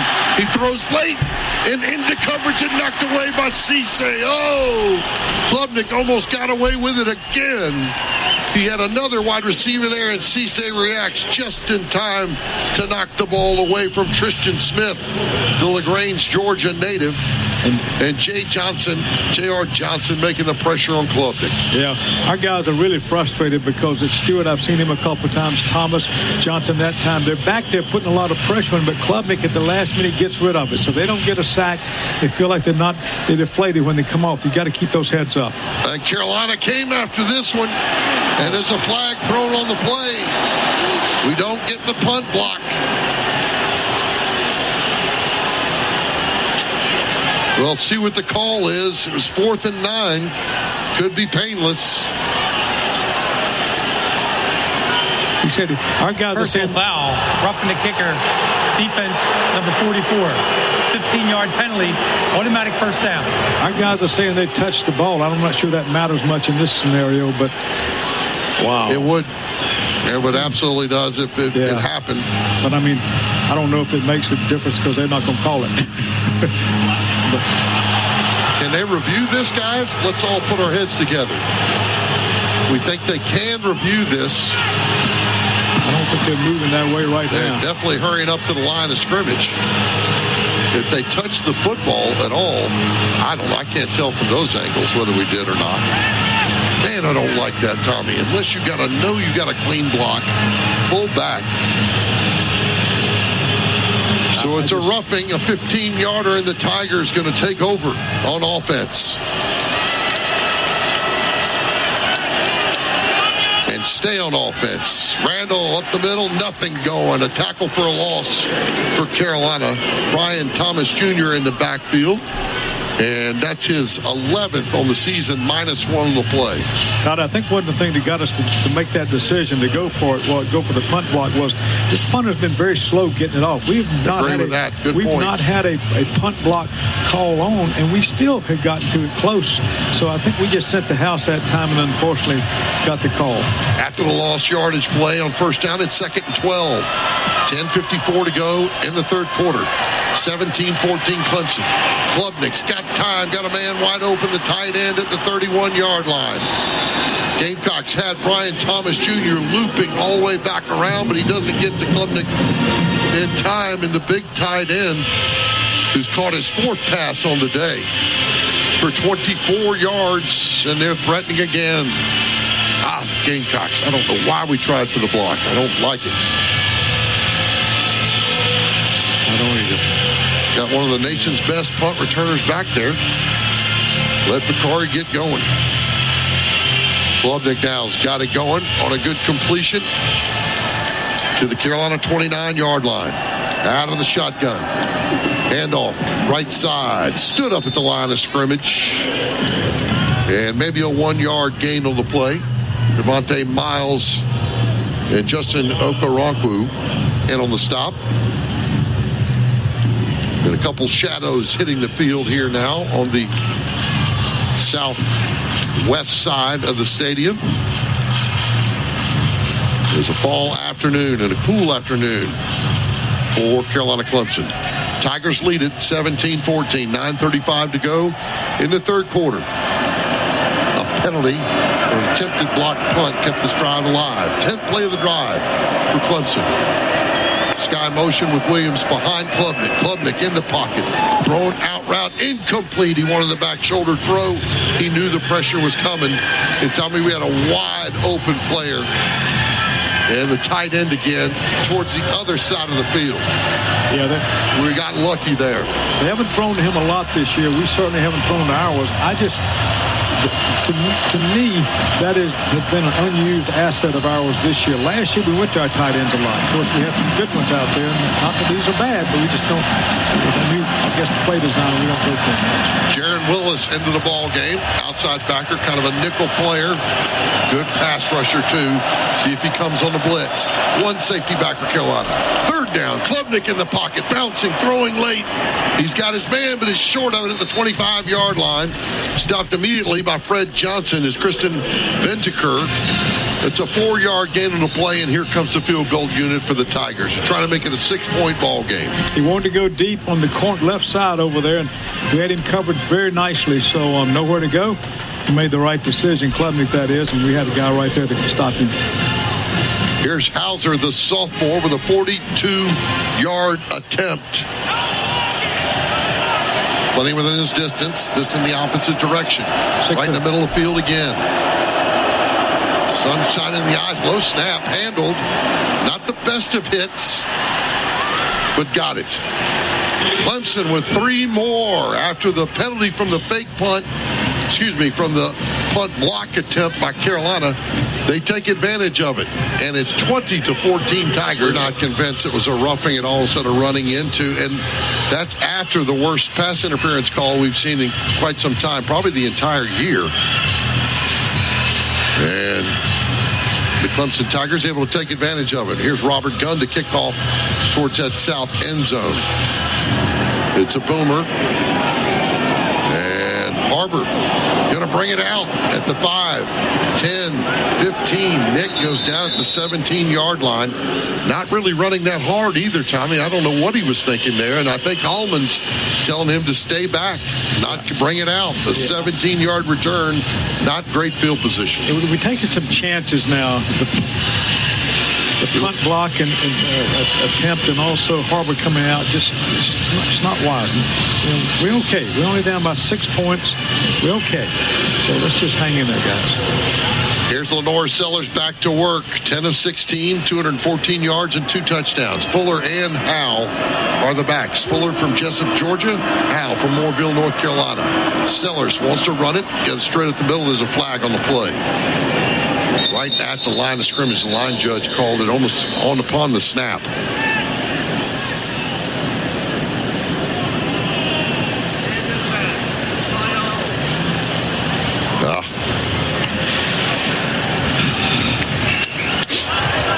illegal formation offense, more than 4 players in the backfield.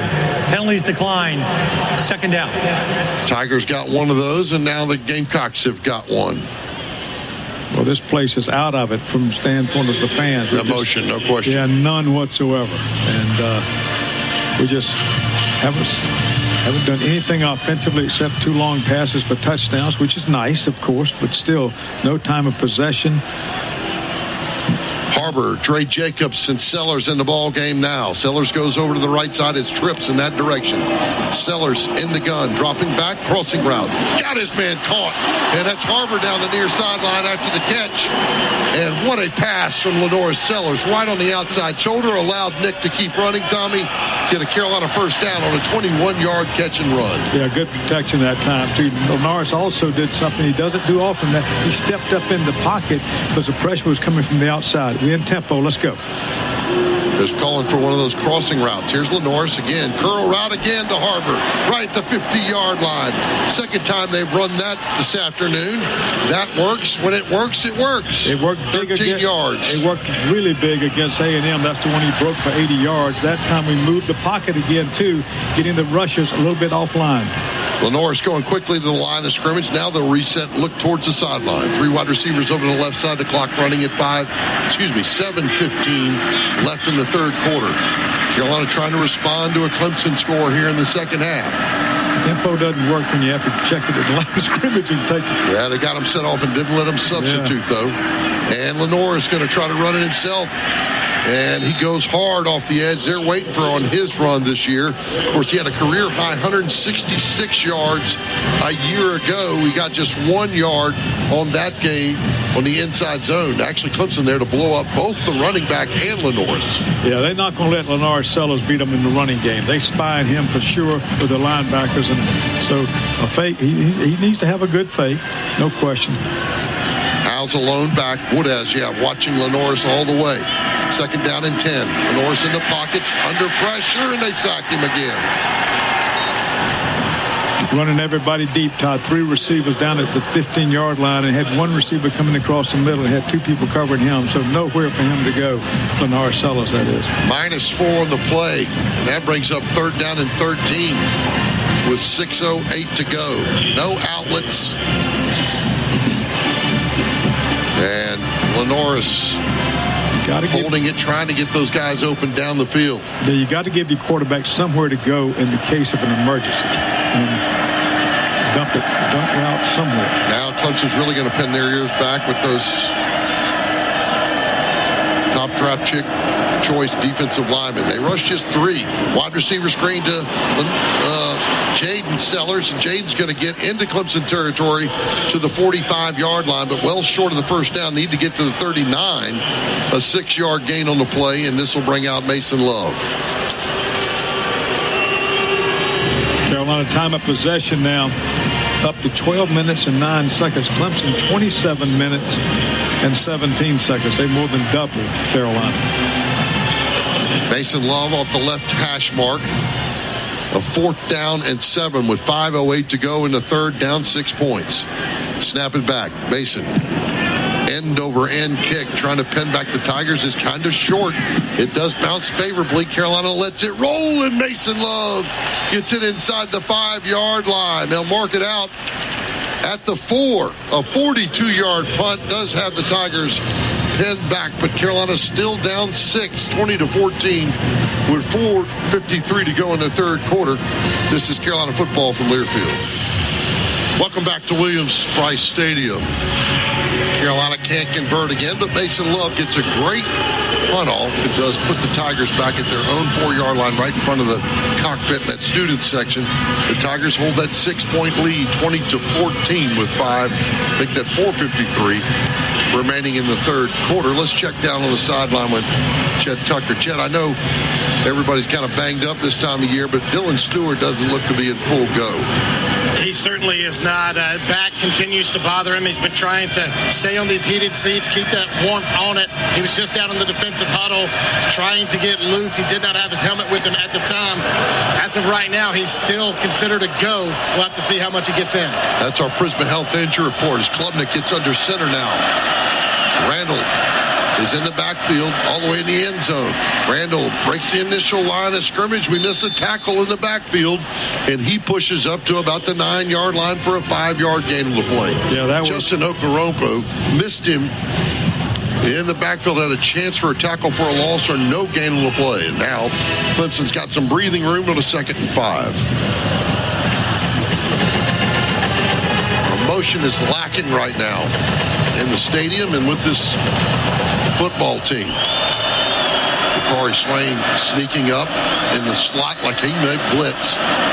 Klubnik brings a man in motion to the inside and fakes inside. Wants to throw a deep out route. Got a back shoulder throw, incomplete on the play.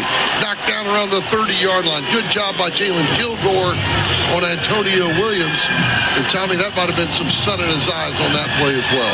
Also, if that was not pass interference, why wasn't this one? I mean, it's like to me, they just both went for the ball. They were just fighting for the ball. So anyway. 3rd down and a key one. The Tigers are 6 of 12, 50% today. Both these teams came in converting them just 34% on offense. Randall splits out. Klubnik's going to empty the backfield. Watch the quarterback draw. Klubnik out of the gun, takes the snap, looking. Got his man, incomplete. They knocked the ball away. Shane Beamer. Well, Antonio Williams, do they call it a catch or not? Incomplete pass, it's 4th down. Thank you. As Williams half dropped it, Kilgore half got it. He's calling it a completed pass. They're still punting, though. It's short of it short, yeah, by a yard. Yeah. Williams was saying, I don't believe that's a good spot for Clemson. If they call it a catch, then he was further than that, around the 14-yard line. Punt this thing away. Punt it. Don't say that loud. Punt it. Bakari Swain standing back at his own 44-yard line. He's got 3 returns on the year for touchdowns. A good high spiraling punt. And Bakari comes up and says, get out of the way. He picks it up so it doesn't bounce. And it gets hit immediately, but it keeps it from a Clemson roll. And there's a flag back thrown all the way at the 24-yard line. Hold on. Shane Beamer flat out make him punt this again. I bet that's on us. I bet it's during the kick, holding receiving team number 44. 10-yard penalty from the end of the play. 1st down. Timeout. We'll step away. Carolina gets penalized for this with 3:13 to go in the 3rd. They got good field position, down 6. It's 20-14 Clemson.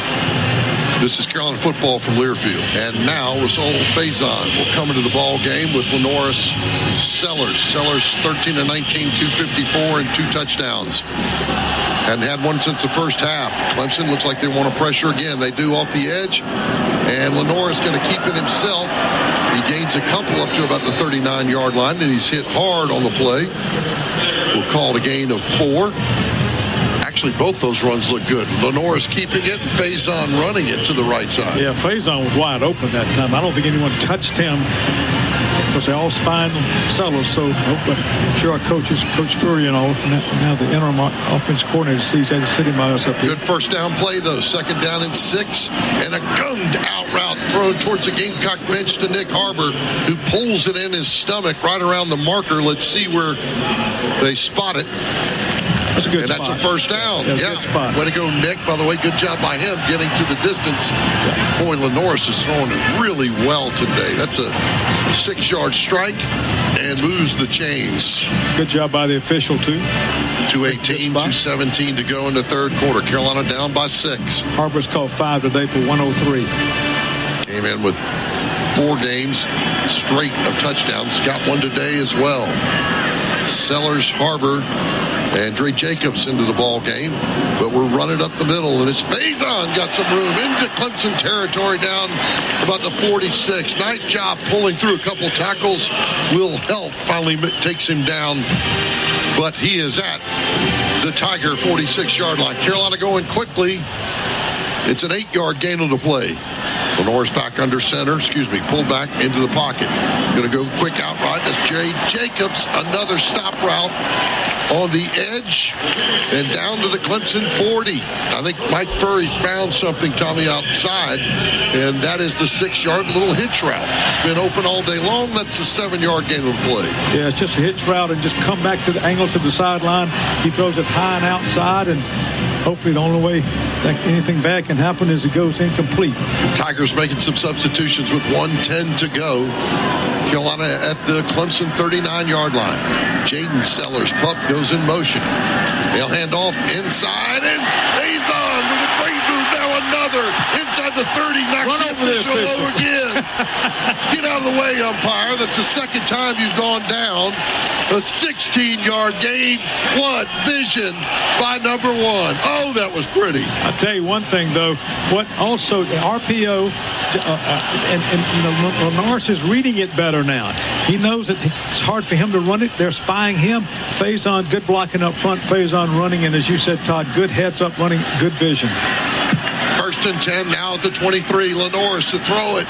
Slant route knocked away. Incomplete. Intended for Jared Brown and thrown a little high and behind him. And the Tigers with good coverage brings up a 2nd down and 10 with 24 seconds remaining in the 3rd quarter, and the clock stopped. So far, the Gamecocks up to 20 yards rushing now. Clemson 103. Total offense 287 for Carolina, 339 for Clemson. Got to be patient here, Tommy. Yes. Just a 6-point game. Let's don't get greedy. 2nd down and 10. Tigers with their backs to the student section in the cockpit. Lenore's looking right at him, out of the gun. Quick throw to the outside and incomplete. Batted down. We blocking on the defensive end, and Will Helt batted it down for a pass breakup. We wanted to go to Dre Jacobs on the edge again, and that's going to bring up a 3rd and 10 with 20 seconds remaining.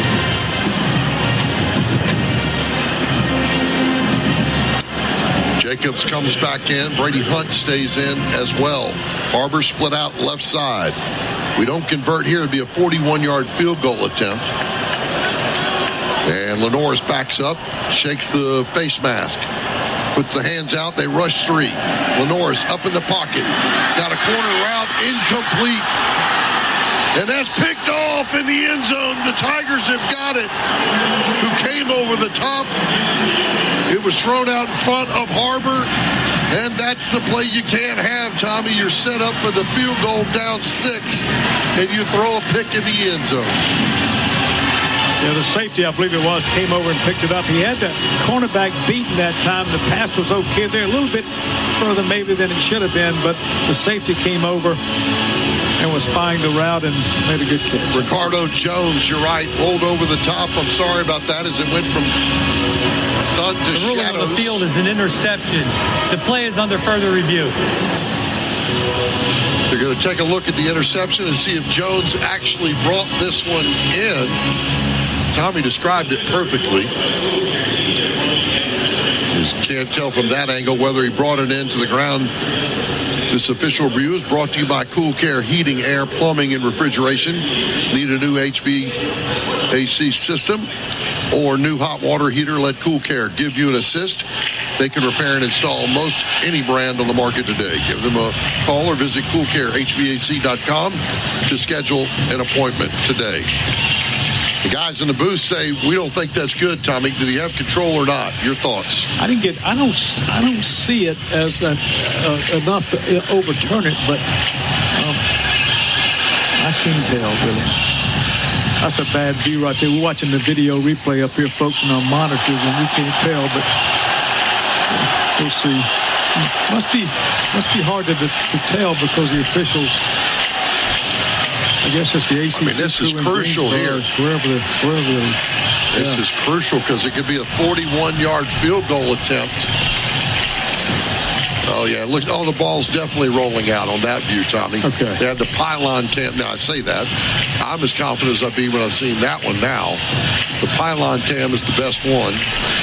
He did not have control of it to the ground. I'd be surprised that it's not overturned. Good job by Jones, by the way, of covering that up a little bit as he rolled on top of the football.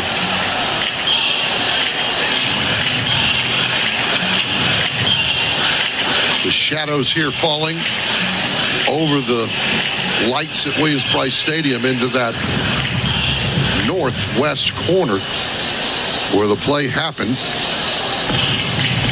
And they are taking a long look at this one. This one depends on where the wife went to college. After further review, the ruling on the field is upheld. I cannot believe it. I cannot believe that. It absolutely rolled out of his hands, and he did not control it through the catch. Coach Beamer's out talking to him, and I'm not going to change him now. no, it's too late now. But he's still talking to him.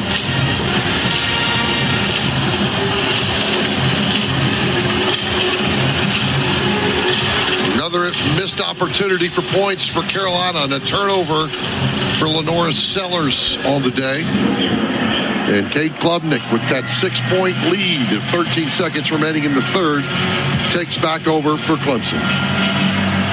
We need a turnover. Adam Randall's in the backfield. Klubnik fakes inside. Carolina blitzing up the middle, but he throws down the middle. And he's got Antonio Williams on a little curl route. Man, Klubnik, how many times has he just been out the grasp of Carolina players? Good for him. He makes plays. It's an 8-yard gain. And when we come back, This is the end of the third quarter. to the fourth quarter, it'll be 2nd down and 2. Clemson with that 6-point lead at 20-14. It's the 122nd meeting of Carolina Clemson. We're going to the fourth quarter. This is Carolina football from Learfield. They're 6-1 lifetime. They renewed this not a couple years ago to sponsor the ball game from the South Carolina Lottery. And Carolina down 1-2 with a bunch of games to go, including this one, to try to get those points back and win that Palmetto Bowl trophy. I saw in Coach Beamer's office this weekend. They got some work, though.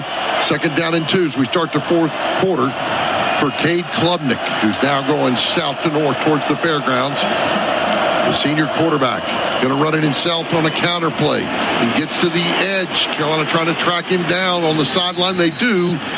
They knock him down around the 31 or 2-yard line. That should be a first down for Clemson. 4-yard gain for Klubnik. Bakari Swain's the one that runs him down ultimately and pulls him down on the bench. The Gamecocks still 0 of 6 on third down today. He's not converted a third down. Clemson almost at the 50% mark at 6 for 13. Gamecocks came into the game 34%, 15th in the SEC. And that was the same with Clemson, by the way. So they're bettering their mark today. 1st and 10 after the Klubnik run. He takes the shotgun blitz at the middle, screen play, right side. Carolina's got Randall in the backfield and knock him down. So not only a good blitz, but good defense and tackling after the catch. -1 on the play. Boy, Clemson almost knew we were coming with the corner blitz that time. Yeah, they had a good safety valve, though. At least he didn't have to take the sack. Klubnik smart enough to get rid of it quickly and get it to Randall, get it back to the line of scrimmage. Gabriel Brownlow Dendy into the ball game, one of the defensive tackle spots. Clemson's run 64 plays to Carolina's 36. Tigers bring a man in motion towards the line of scrimmage. He settles down. Klubnik fakes inside, backs up. Got a man wide open down the middle of the field on the hash mark. It's caught and then dropped into Gamecock territory, coming wide open as Josh Sapp. Tommy, he'd been sitting and coming in motion all day and then just drops out of the backfield wide open. Great play design. 22 yards. Great play design. They got it on the Gamecock side of the field. Klubnik now with a run, right side. Little holding on Goodwine. They do not call it. And Klubnik is brought down at the 41.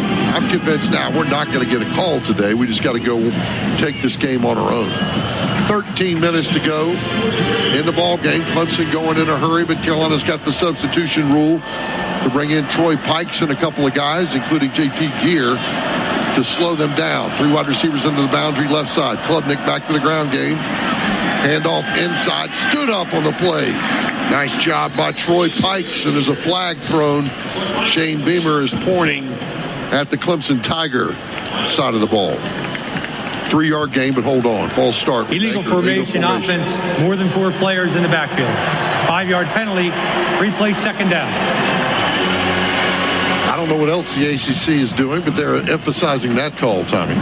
Yeah, they didn't miss one of those today. No. That's for sure. That's a no-action call, though. You don't have to make a decision on the split second when you see that. It's just obvious. Clemson breaks the huddle right on the Block C logo. They're on the Gamecock side of the field at the Carolina 48-yard line. Second down and 11. They're up by 6, 20-14. Klubnik's going all the way at quarterback. He's standing in the shotgun. Takes the snap. Quarterback draw again. Klubnik into the arms of a couple Gamecocks, and they push him back. Troy Pikes at the top of that pile along with Dez Umazulu. I don't think that was a quarterback draw, Todd. He looked at me, and he went back looking. He couldn't see anybody. He thought he saw an opening. He thought he'd run up through the middle because he initially looked downfield. Could have been a good head fake by him, but regardless, good play by the defense. Just a 1-yard gain, and now it's 3rd and 10 for the Tigers. Where's a crucial one? Yeah, no Dylan Stewart, by the way. Dez and Brian Thomas Jr. Klubnik with a back to his left. 3 seconds left on the play clock. 4 wide receivers set. Klubnik backing up. In route. Thrown incomplete. He dropped it. Incomplete. Yeah. It was low, and Williams on a quick curl route, and that's 4th down. A lot of pressure on Klubnik that time, too. He just could not get it enough force on it because he had everybody. Officials timeout for defensive player injury. In black jerseys. That's Brian Thomas Jr. Excuse me, Tommy. I'm sorry. No, we don't want that. That's worth interrupting me for. Brian Thomas Jr. down on the play. Klubnik was backing up again as Carolina was bringing pressure. What a year he's had. Just absolutely outstanding. 3rd in the SEC in sacks coming into the ball game. We'll step away where they work on Brian. Carolina's going to have the football, assuming that Clemson does, in fact, punt it away on a 4th and 10. 11:30 to go. In the 4th quarter, it's 20-14 Clemson. This is Carolina football from Learfield. Clemson set to punt it away. Got to be careful here, Tommy. Right at midfield, it'd be pretty risky with a 6-point lead to fake it, but 4th down and 10 for Clemson. Vicari standing back at the 10-yard line. Sun shining still on his white Gamecock helmet, but he's mostly in the shadows of the northwest part of the field here. Jack Smith, the punter away, done a good job today. Smith takes the snap, takes his time again. Drills one, trying to get it past Vicari, and it bounces and into the end zone. Picked up as Vicari goes down the far sideline because Clemson's got it. And now they're waving timeout on the field, although Vicari keeps running. All right, ACC, what are you going to do with that one, boy? Yeah. I don't think he can on the field, the kick landed in the end zone. By rule, that's a touchback. 1st down, South Carolina. You still pick it up until you do that. Not by rule. We can pick it up and run it. So he's saying because the ball hit in the end zone, it's an automatic touchback. Still can pick it up, but either way, Carolina's got the football. I love Vicari Sway. That guy. I've said it before. He's going to be a great investment guy because he takes a lot of risk. He does. He'll either make a lot of money for someone or lose a lot of money. You don't want him to be the guy in control of your bachelor party. You'll have everybody in jail. That's right. Oh, gosh. All right, here's Lenora Sellers, again with an opportunity in the 4th quarter to take the lead over the Clemson Tigers. He's got 3 drives to take the lead in his career. Out of the gun, Faison in the backfield, straight at the middle. Rasul makes some room and pushes across the 25 to the 27-yard line. A good 7-yard gain on 1st down. Nice push up the middle that time. Gamecocks down 6 points with 11 minutes to go in the ball game. Plenty of time to do a lot of things, guys. Take your time. Let's just move it down the field. Get our one and only good offensive drive here today. Sellers working out of the gun. Got a tight end up front. That's Mo Brown with a hand on the ground. Faison's in the backfield. Sellers goes in motion behind him. Play action. Crossing route. Got his man. Jay Jacobs caught at the Carolina 47 and then taken down. There's your crossing route you're calling for, Tommy. A 19-yard gain on the play and another Carolina 1st down as they push towards midfield. Good blocking up front that time and just an excellent throw by Lenoris. He has been on the money today. 16 of 25, 286 yards, 2 touchdowns. Clock running at 10:16 to go in the game. Lenoris keeping it himself, left side. Here goes Lenoris, and they just get the ankles at the 41-yard line. Oh, the big guy almost went the distance down the sideline. Nobody in orange there left. It's still a 15-yard gain. Woodaz came off his block that time and made a good, possibly a touchdown-saving tackle. I don't like any doubt about that. Woodaz tracking Lenoris all day long. Carolina's got it at the Tiger 41. Lenoris in the pocket again. Wants to throw. He's got some time. Throws underneath, and he wanted his tailback. Faison was wide open to the left side over there. The safety. It was actually Jordan Dingle he went to, but I don't think Dingle knew he was going to throw it to him. Yeah. Second down and 10. Lenoris incomplete. Lenoris had some people caving in on him a little bit, but boy, Faison would have maybe, he certainly made it down to about the 10-yard line, but we'll see it on film. Didn't see it in the game. That's okay. 9:39 with the clock stopped. Carolina with 3 timeouts remaining. So does Clemson. Gamecocks with 3 wide receivers into the boundary. And Lenoris going to run it again. Lenoris inside the 35, and Wood has again there to save a big gain, but it's a gain of 7 yards. Sammy Brown part of the stop as well. Here comes third down for Carolina. Clock at 9:22, 9:21. Carolina 0 for 6 on third down, as Tommy mentioned. Today, they need 3 on this one. At the Tiger 34. Whatever Mike Furry's got that's pretty nasty in the playbook, it's time to come up with it. They're going to empty the backfield. Faison splits out to the right side. Lenoris all by himself. Tigers tracking. 4-man rush. Lenoris going deep. Into the back of the end zone. Incomplete. And Carolina does not pick up the first down. They go deep down the field, and now it's 4th down and 3. Don't understand that one. But, probably trying to catch him in something little. Well, it's okay to have that as an option. Yeah, it is. It's not wide open. That was your number 1 receiver that time, and Lenoris had to get rid of it, and we'll see what we do here. My conservative nature, I'd go pick up that third down at 3 yards. 13 seconds left on the play clock. We're still trying to get the play in here. Three into the boundary for Lenoris. 5 seconds left on the play clock. Out of the gun, now timeout. And Clemson called it, not Carolina. Timeout. Didn't see that one coming. Their first time out of the half. I'm with you, Tommy. The go route to Harbor on a third down when you're getting close to field goal range. And you're down 6 points. I'm not feeling that. And it was covered. Let's check down on the sidelines. What do you think, Chet? What's been working today for Mike Furry in this offense, and what do you like on a 4th and 3? Excuse me. The little about 6-yard stop routes have been really effective here. We've been effective over the middle as well. We're still Faison here in the second half. It's found a little burst and some seams here. I would imagine Clemson will be selling out. I'd like to get Lenoris outside of the pocket, give him some options. Yeah, Faison on a quick hitter, Tommy, or Fuller. You know these pass rushers are coming up the field on Lenoris, but these linebackers have been pretty good at running down tackles today. It will be Faison and Mo Brown in the backfield. Brown's up close next to Lenoris with his hand on the ground. Clemson's in tight. Man coverage on the outside. Play action. Lenoris. Quick throw down the middle. Incomplete. It was tipped up at midfield, and the Tigers take over with 8:48 to go in the ball game. They backed out that one pressure play on Lenoris. Nobody blocked the defensive end. He wanted to go to Dingle over the middle late. And the Tigers had backed out, so Clemson takes over on downs.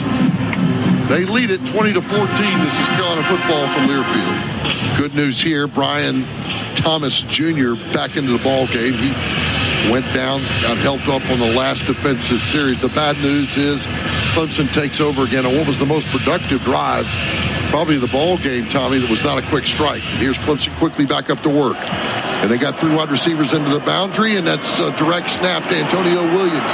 and Williams slips down. If not, he had a lot of room. Again, the Gamecock defense on first down not looking like they're ready to go. That's 9-yard gain for the Tigers. Gamecocks dismal, 0 for 7 on third downs today and 0 for 1 on fourth. And that's just, you can't win football games like that. The Tigers up to 386 yards of total offense now to Carolina's 333.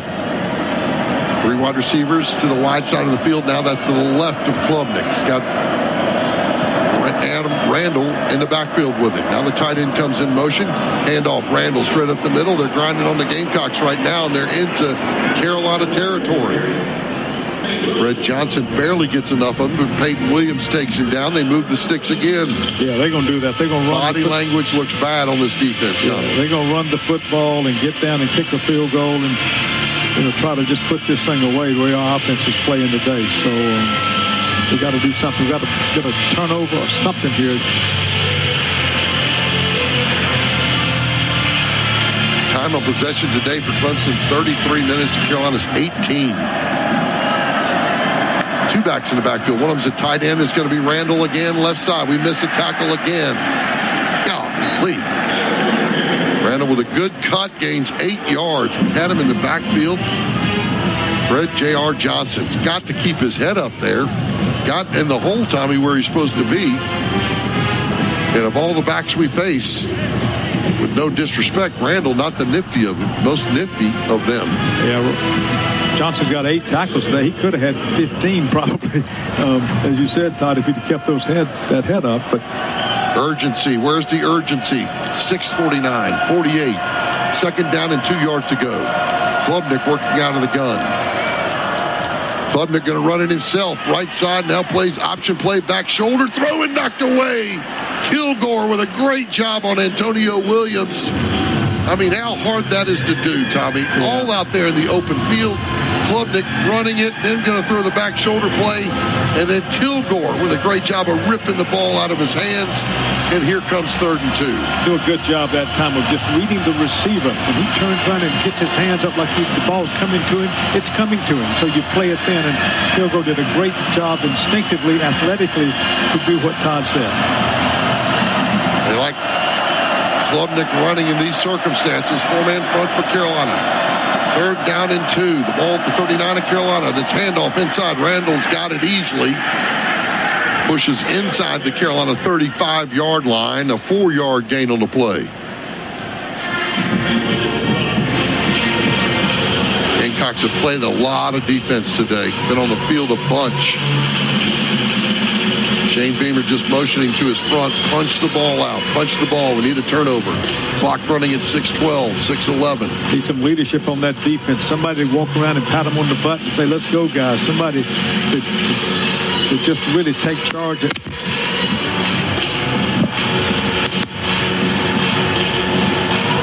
Klubnik's taking his time.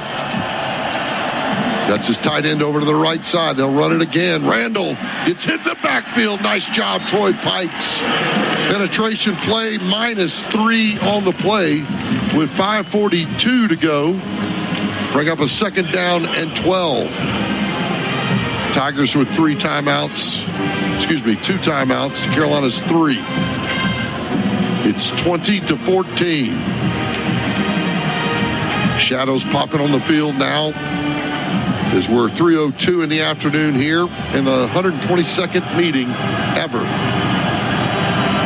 in the Palmetto State rivalry. Klubnik's got 2 wide receivers over the left. Now he brings Williams over in motion that way. Wide receiver screen. Williams hit and stood up at the 35-yard line. Might have gotten back to the original line of scrimmage with a 3-yard gain on the play. And just as we creep under 5 minutes to go, it's 3rd down and 9. Here we go right here, Tommy. This is it. Yep. Regardless, this is in their field goal kicker's range, too. He's 1 of 2 for 50 yards, 7 of 8 in the 40-49-yard range. It'll be 52. It's beyond his long, but your point, he's definitely in his range. Four-man front for Carolina. 3rd down and 9. Flag on the play. Klubnik throwing down the middle of the field. Got his man, but hold on.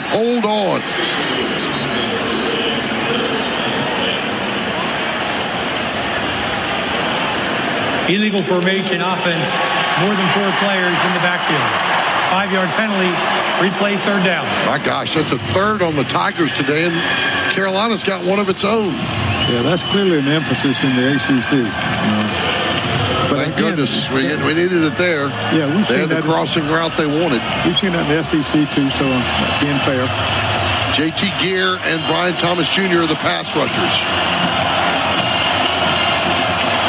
Klubnik's got his back to the right of him. The game clock will start on the snap. 4:22 remaining in the ball game. 20-14, Clemson lead the crowd. Klubnik spreads them out. He's got 2 in each direction, wide receivers. Now Williams comes back to his right, now to his left. Klubnik saying, hold on here. Williams now back going to the right side. 8 seconds left, and the Tigers call a timeout. Not sure what all that was about. I mean, I know some of this seemed like a strategy as opposed to their confusion on where to go. But there's timeout on the field. When we come back, a crucial 3rd down and 15 with 4:22 to go for the Clemson Tigers. They lead at 20-14. This is Carolina football from Learfield. Open up the field position. I think not necessarily a punt, but maybe 4-down territory, trying to shorten it and make it a reasonable 4th down. This has got wide receiver screen written all over it here. They already spread them out. 5 wide receivers. Could be a Klubnik sprint. Here comes Randall back into the backfield. Here comes the crowd. 3rd and 15 at the Gamecock 39. Off the left hash mark, Klubnik. Handoff, Randall in the middle. And he was stuffed. Great hit by JT Gear. Oh, my. No gain on the play. Helmet to the ear hole. And it's 4th down, Tigers. Let's see what Dabo does. That was a stick, though, folks. I mean, just squared it up. I don't blame them for running it there. I love the stick by JT Gear, though. Yeah, Clemson's having to think this through a little bit, and I don't blame them. I mean, I take my time doing it. Yeah, take all that time at 3:50, 3:49. Yeah, they're going to let it down and take some. And they'll take the penalty, kick it back, and then punt it. Excuse me, take the penalty, lose the yardage, then punt it away. Boy, does this look familiar to y'all? Needing a score in the 4th quarter to win with about 3 minutes remaining in the ball game and 3 timeouts. It's really been that way for both teams this year.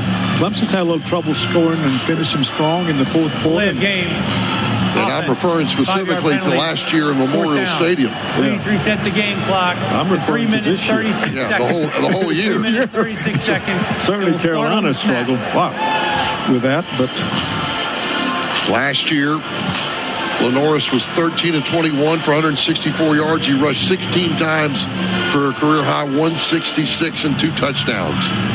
It was all quarterback runs last year. Remember, Tommy? Yep. They won't let that happen this year. Not so far, although Lenoris is up to just 8 yards. And a couple sacks. A risk taker for Kerry Swain is back there, so hold on, folks. He's at the 10-yard line. And the punter is Smith. High snap, handled it, boots it. Not a great one. Vicari can come up and Clemson actually will catch it at the Carolina, 6-yard line or so. 5-yard line to mark it exactly. Nice job by the Tigers pinning the Gamecocks back. So 95 yards, 3 timeouts, and 3:29 to go in the ball game. All kinds of time for Lenoris, Sellers, and Mike Curry. We just need some magic. We've gotten it on big plays today. A 53-yard touchdown strike to Nick Harbor, 74 to Dre Jacobs. And now we got 95 yards to change the absolute feeling of the season. You know what I say, Todd? It's times like this that heroes are made.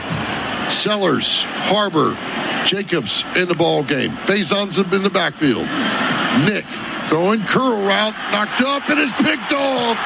Jones, the free safety, caught it out of the air. Oh. And just like you might think, something bad goes wrong in the fourth quarter. And Carolina's denied on the very first play. The Tigers with a pick six on Lenora Sellers, and they get their revenge from a year ago at Memorial Stadium. Wow. The extra point will make it 27-14. Not even a chance to get started. Oh, my gosh. Tommy I don't know if Clemson got their hand in there or Nick just had it come off his chest. Timeout is called by Clemson. It's a 30-second timeout. I think Clemson defender played it pretty well, and maybe it caused it to pop off his chest a little bit. Certainly Nick can make that catch. Has made it a bunch this year. And what a game Jones has had. Yeah. He got the pick in the end zone that we all thought was questionable, but we ruled his way. And he gets 2 on the day. And Carolina comes up short again in the fourth quarter, unless something incredibly dramatic occurs here. One of those years, folks. Unfortunately. Got to get through it, and we're going to be through it in about 3 minutes and 20 seconds. Making some changes and move on.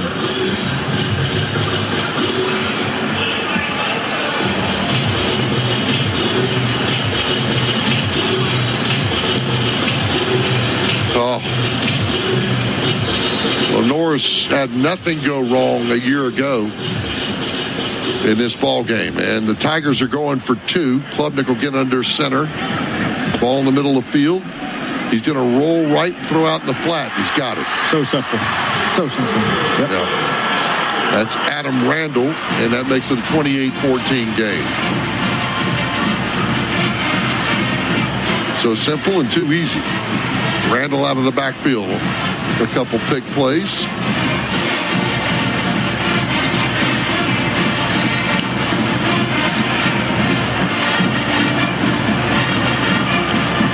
Little roll out. You got a quarterback that runs the ball. A little roll out, reverse pivot. Roll out to the wide side of the field. You fake the zone read up in the middle and flip it out to the guy that you actually faked it to, I guess. He goes where the defensive end comes from. We've had that play a couple times today. We design it differently, run it differently, but Lenore's just didn't see him. That one's clearly designed, the short yardage play, but good play for Clemson. Had a 17-14 ball game at halftime with Clemson getting the lead. And the Gamecocks with all kinds of opportunities in the second half. Cannot convert on a 4th and 3 with 8:48 to go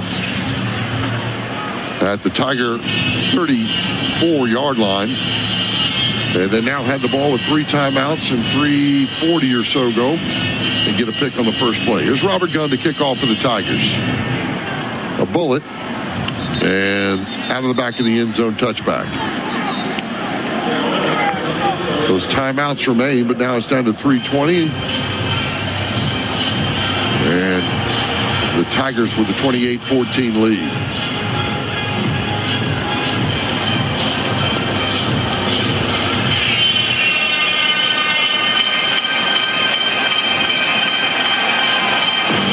Get something positive going here.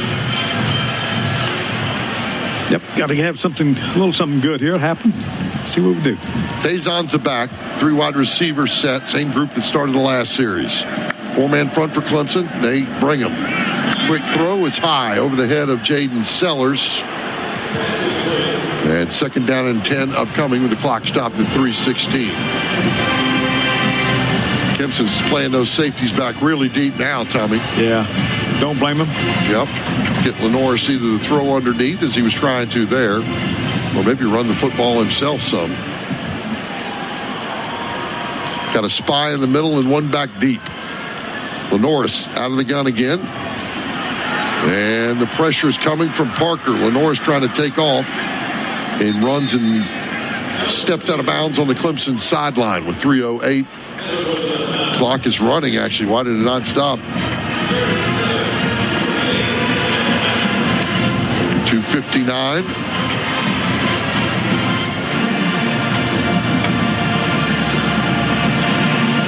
Harris lines him back up on a 3rd and 7 with 2:48 to go.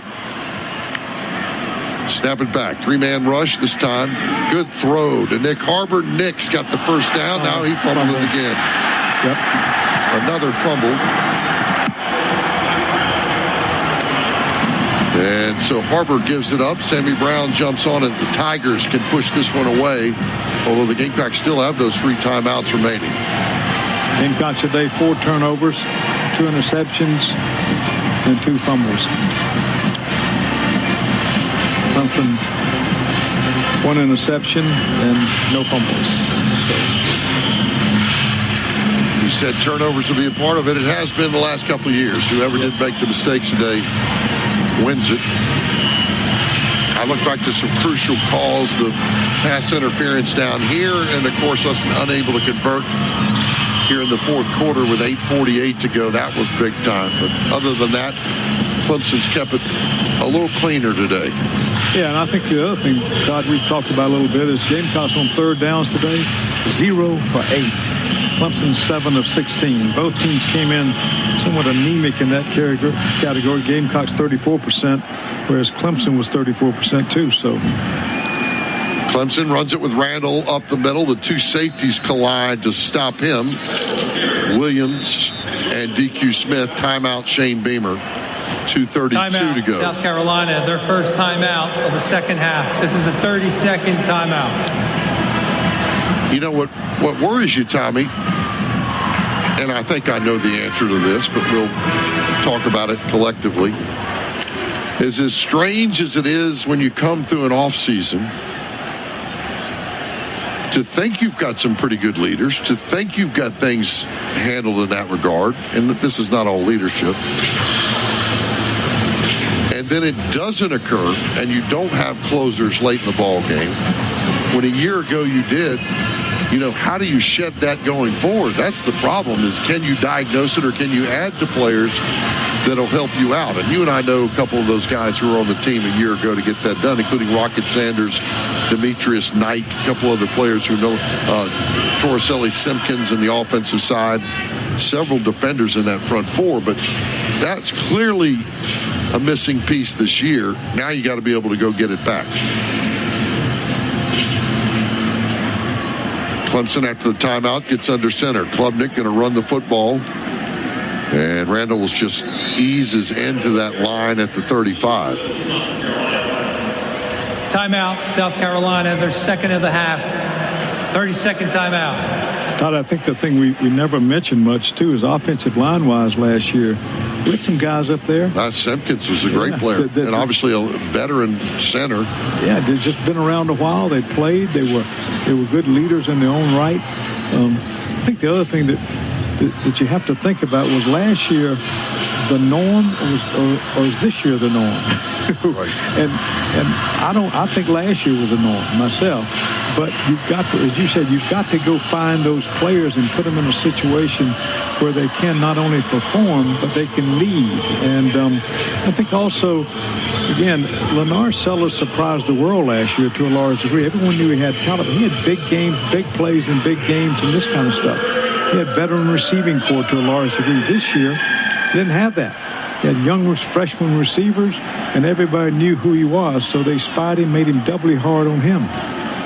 Adam Randall to run it again, left side. He's got some room in the open field. There's a flag down thrown. Randall's going to go in the end zone, but there's a flag on the play. Hold up. Holding, offense, number 50. 10-yard penalty, replay 3rd down.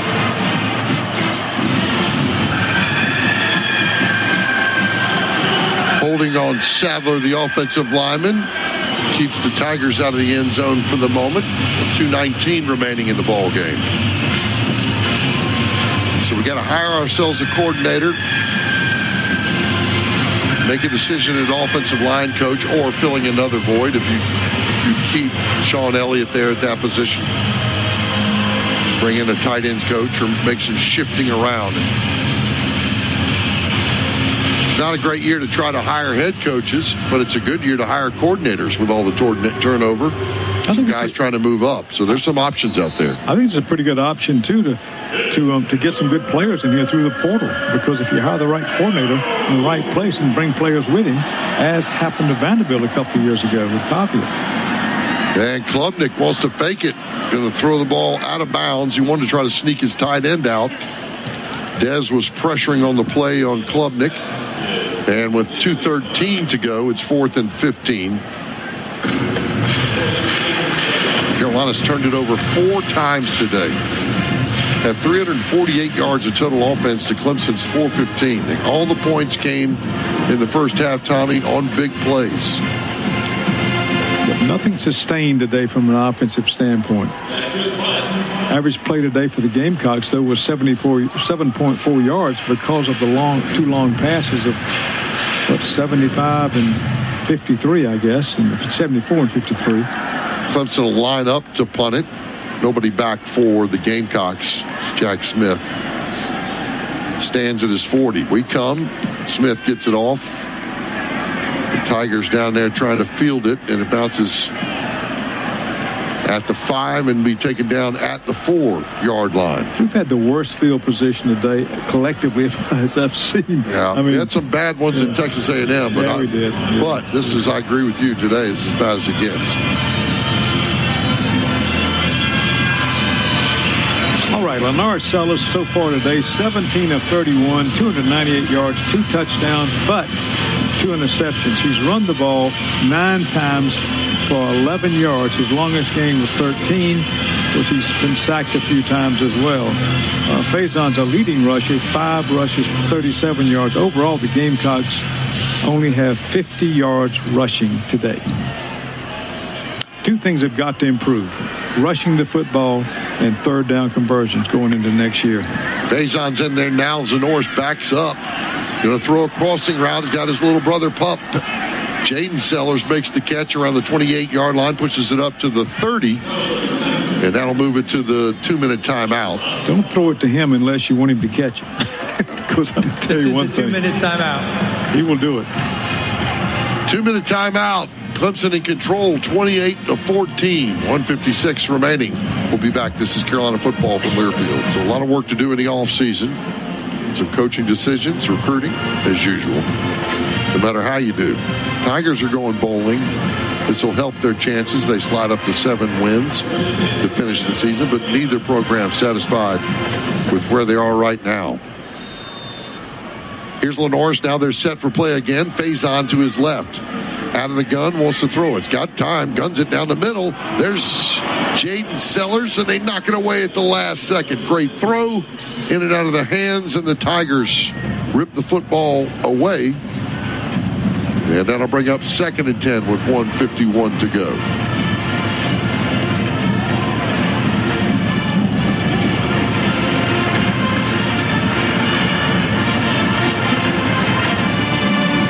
So the seniors will be moving on, and Carolina will be looking for leaders from on the team and those who can come in to try to right the ship from this season. 3 wide receivers over to the right. Sellers got a 4-man rush. Got to step up in the pocket. Parker's trying to get a hold of him. Sellers trying to throw it late. He does, and it's incomplete to Dingle out in the flat. Good job by Lenore's getting rid of the football, but it brings up 3rd and 10 with 1:42 to go. The score 28-14 Tigers. Well, Norris last year, Todd said this a couple of times, 164 yards passing, 166 rushing, 2 touchdowns. And today, not quite those stats, but Clemson did a good job on him. They spied him like certainly in the run game. Yeah. Tackled him when he got in the open field. Here he is again now on 3rd down, back in the pocket.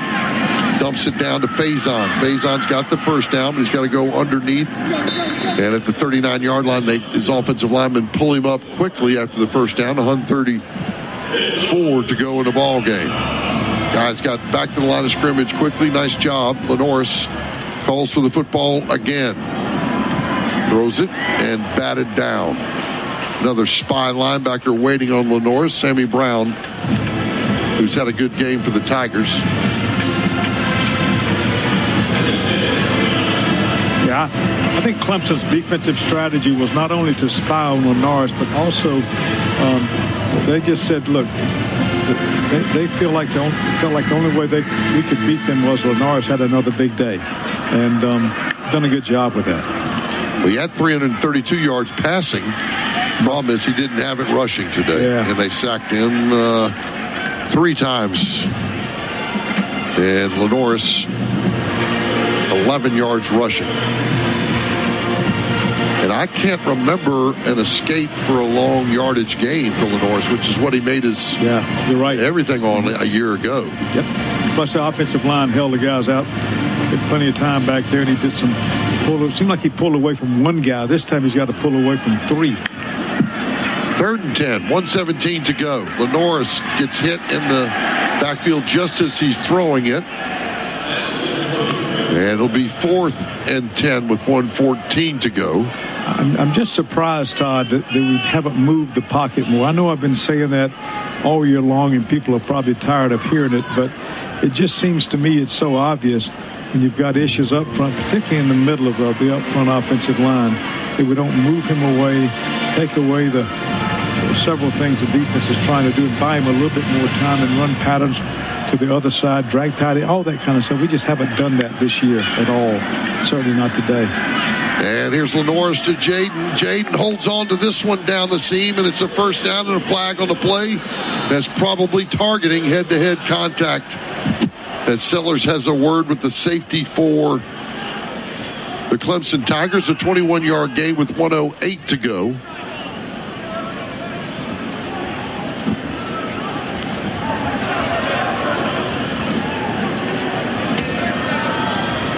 Got to be careful here as Vergari Swain has been known to play for targeting. Yeah, protect the guy in orange. Don't even look at the replay.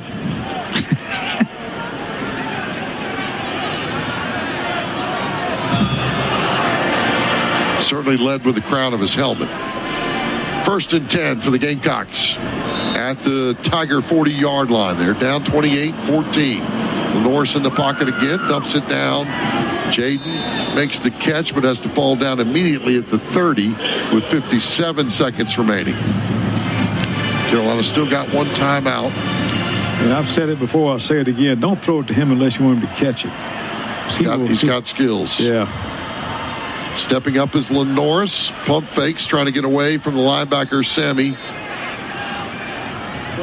Brown. It just gains 2 on it, but starts the clock at 40 seconds remaining. We got ourselves a 4th quarter game, and it went bad in a hurry on the first play from a series in which Lenoris Sellers was trying to take it down the field to get the win.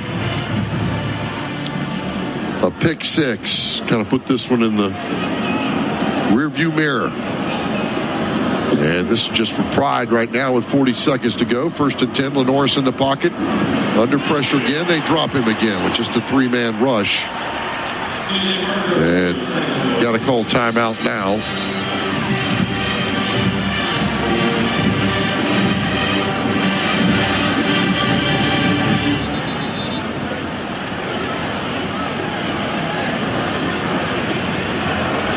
I believe you did call it. Am I correct? Yes. Timeout, South Carolina. Their final timeout of the half. 30-second timeout. Please reset the game clock to 35 seconds. Thank you. Sellers looking a little slow.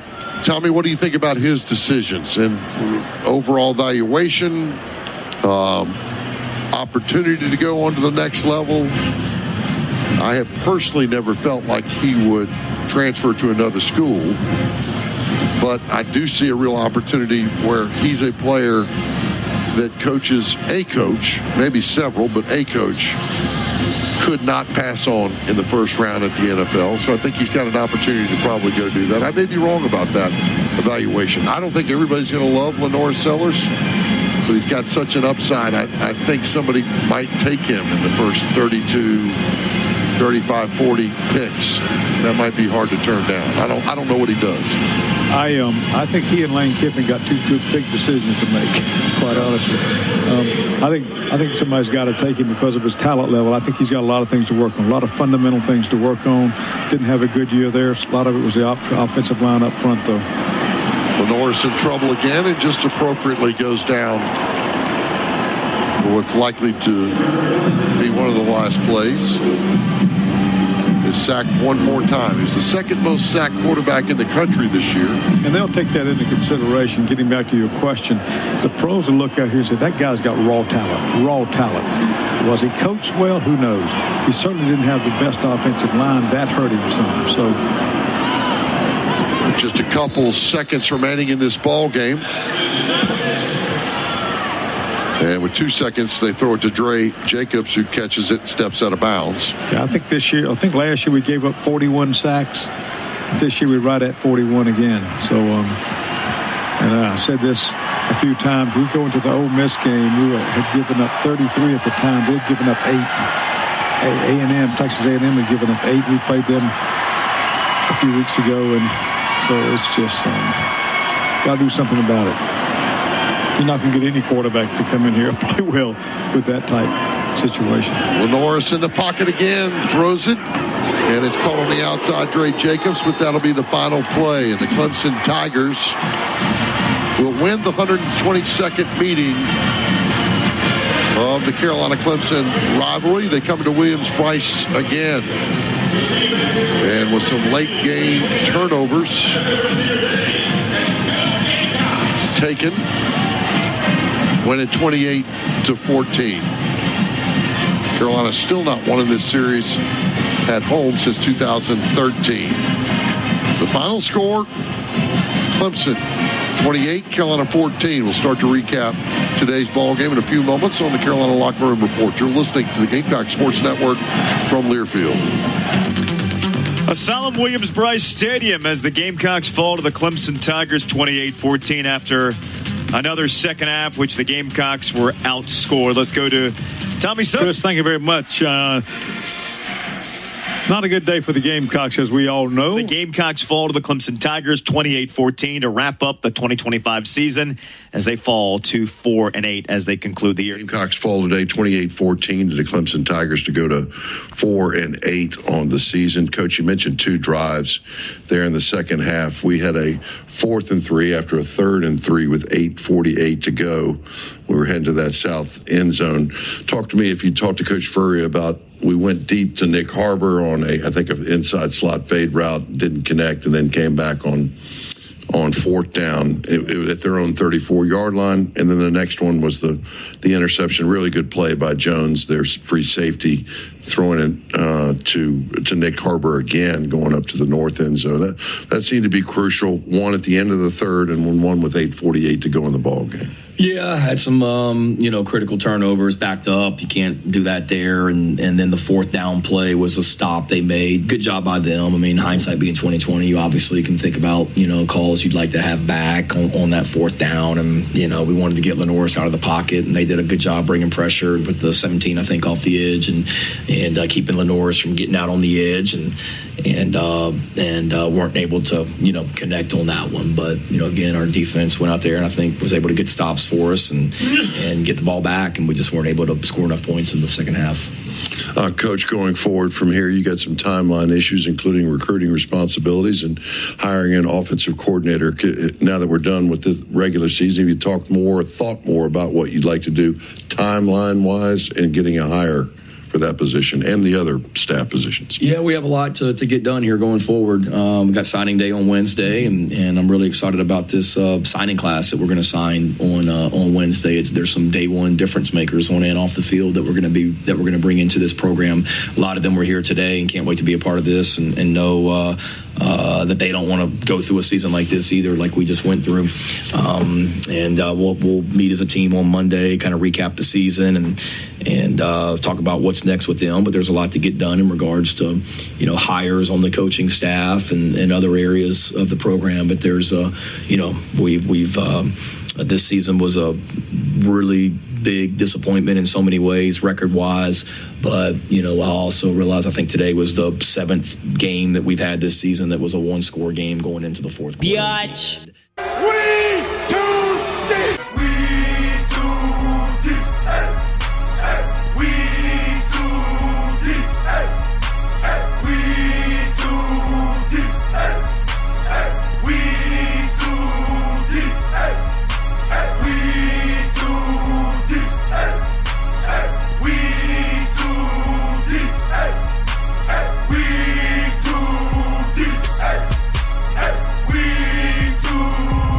be legendary. That's going to be great.